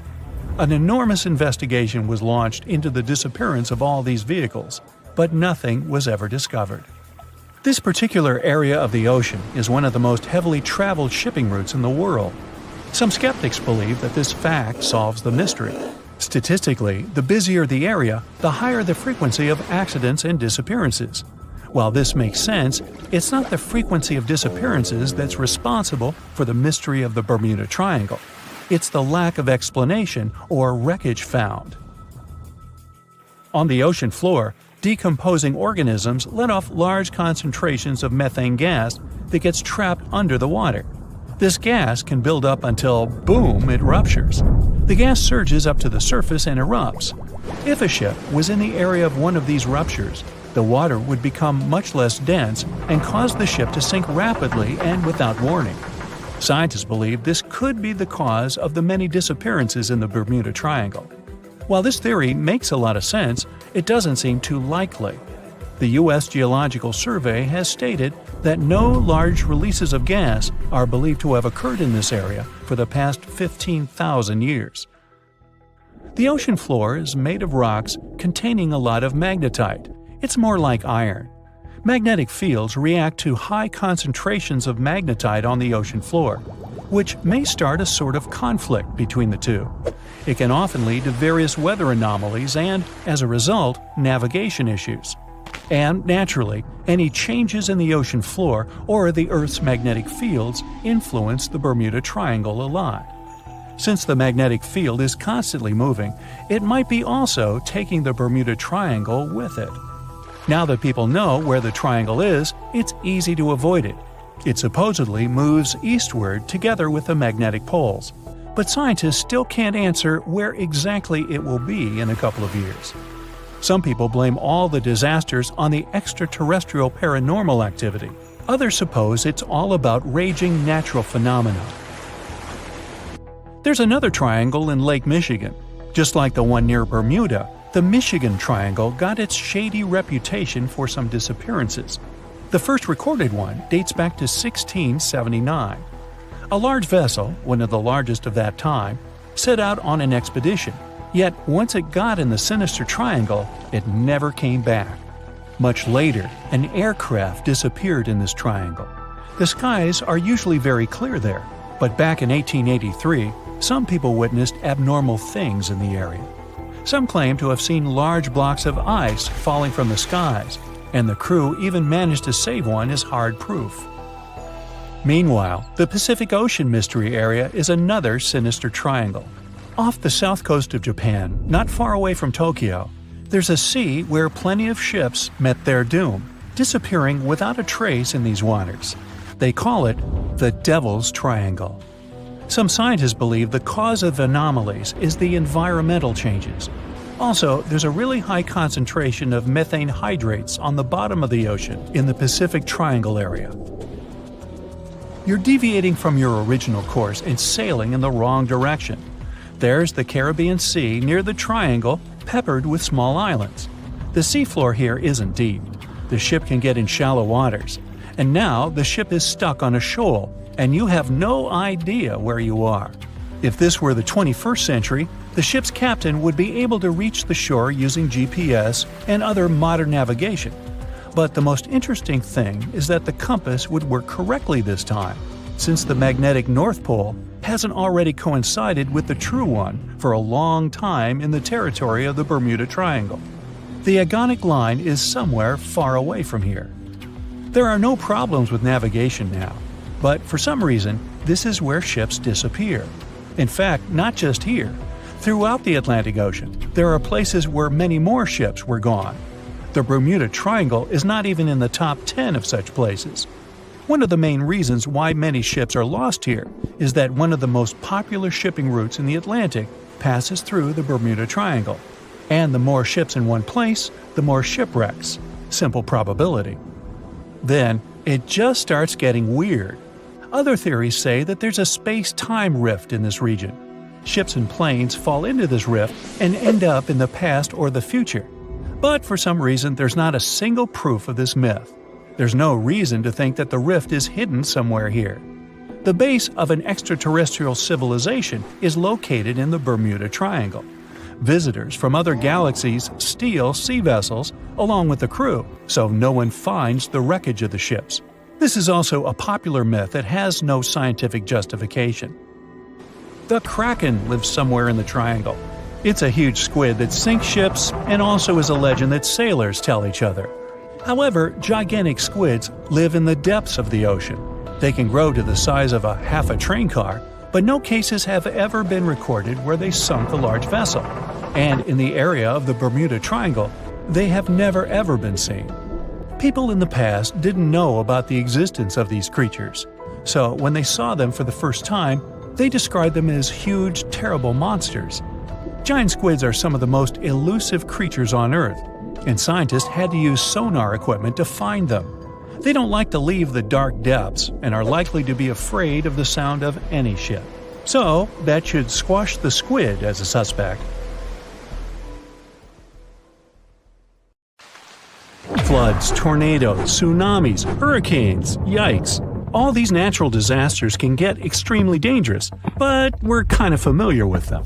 But how about a natural disaster that has never happened before, but could occur any moment now? It might be a super eruption. That's what happens when a super volcano erupts. You might know that Yellowstone Park is located on top of a super volcano.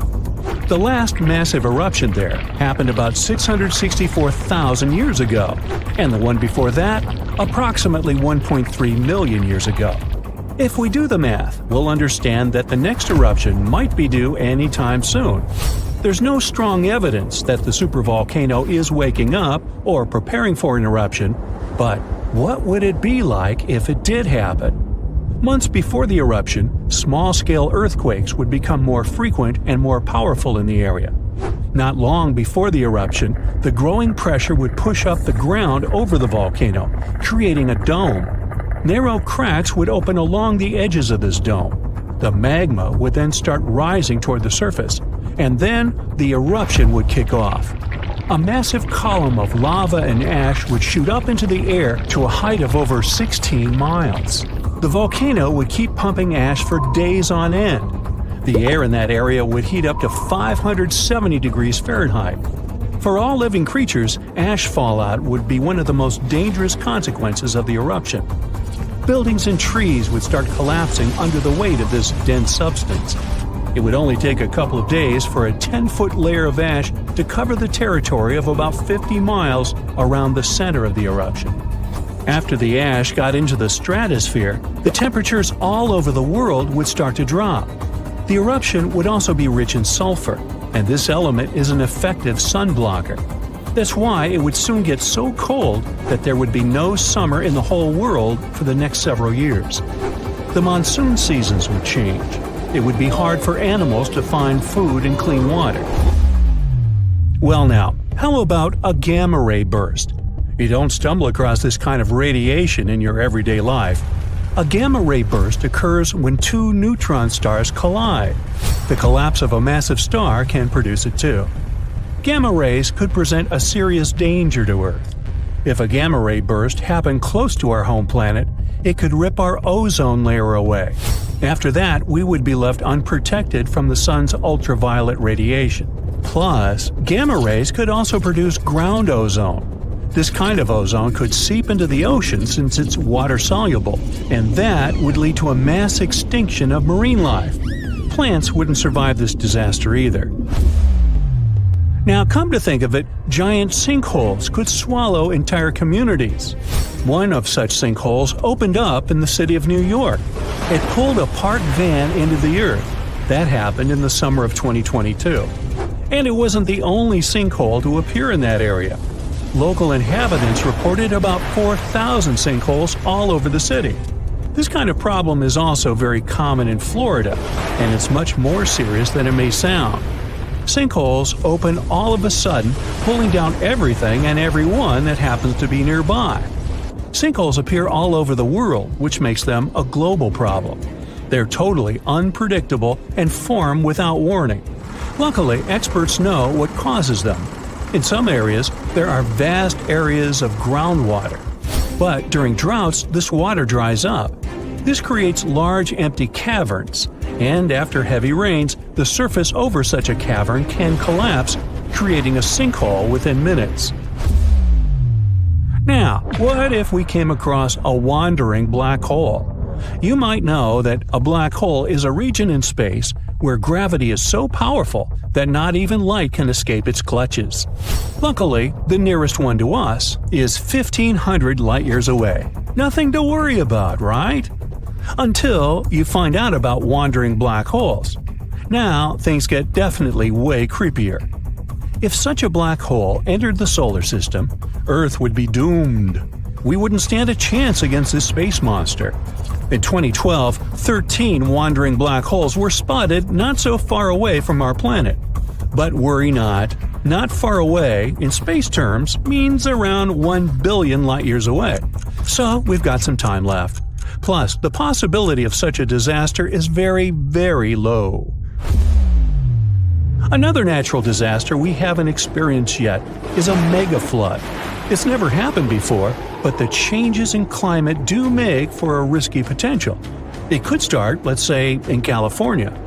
This state experienced some really bad flooding in the past. One of such floods stretched up to 60 miles across and 300 miles long. If a similar disaster happened these days, it would cause $1 trillion worth of damage. It would also uproot millions of people. Now let's talk about a hypercane. Judging from the name, this natural disaster might get extreme. A hypercane is a theoretical hurricane of unsurpassed power. It would occur if the ocean became overheated as a result of climate change, or because of a massive volcanic eruption. In any case, these conditions could create a hurricane that would stretch way beyond the lower stratosphere. And as you may guess, regular hurricanes don't do that. The hypercane speed would reach 500 miles per hour. The pressure inside would be low enough not to let the hypercane to wear out as quickly as other hurricanes. The hypercane could last for weeks on end. But the worst thing? It could damage or even destroy part of Earth's ozone layer, and the hole could be the size of the entire North American continent. Now, this disaster did happen before. About 66 million years ago. I bet you know what I'm hinting at. Yep, that very meteor that supposedly wiped out dinosaurs off the face of the Earth. This 7-mile-wide space visitor was traveling at 67,000 miles per hour. As a result of the collision, 75% of all life on the planet disappeared, and winter reigned on Earth for 18 months. Want to know a secret? Meteors strike Earth all the time. Even more of them barely miss our planet. But it's also very hard to predict meteor strikes. Scientists miss a lot of them until they just nearly miss us. That's why experts are working on an early warning system that could prevent disasters. It could make meteor impacts less catastrophic, or at least allow people time to evacuate.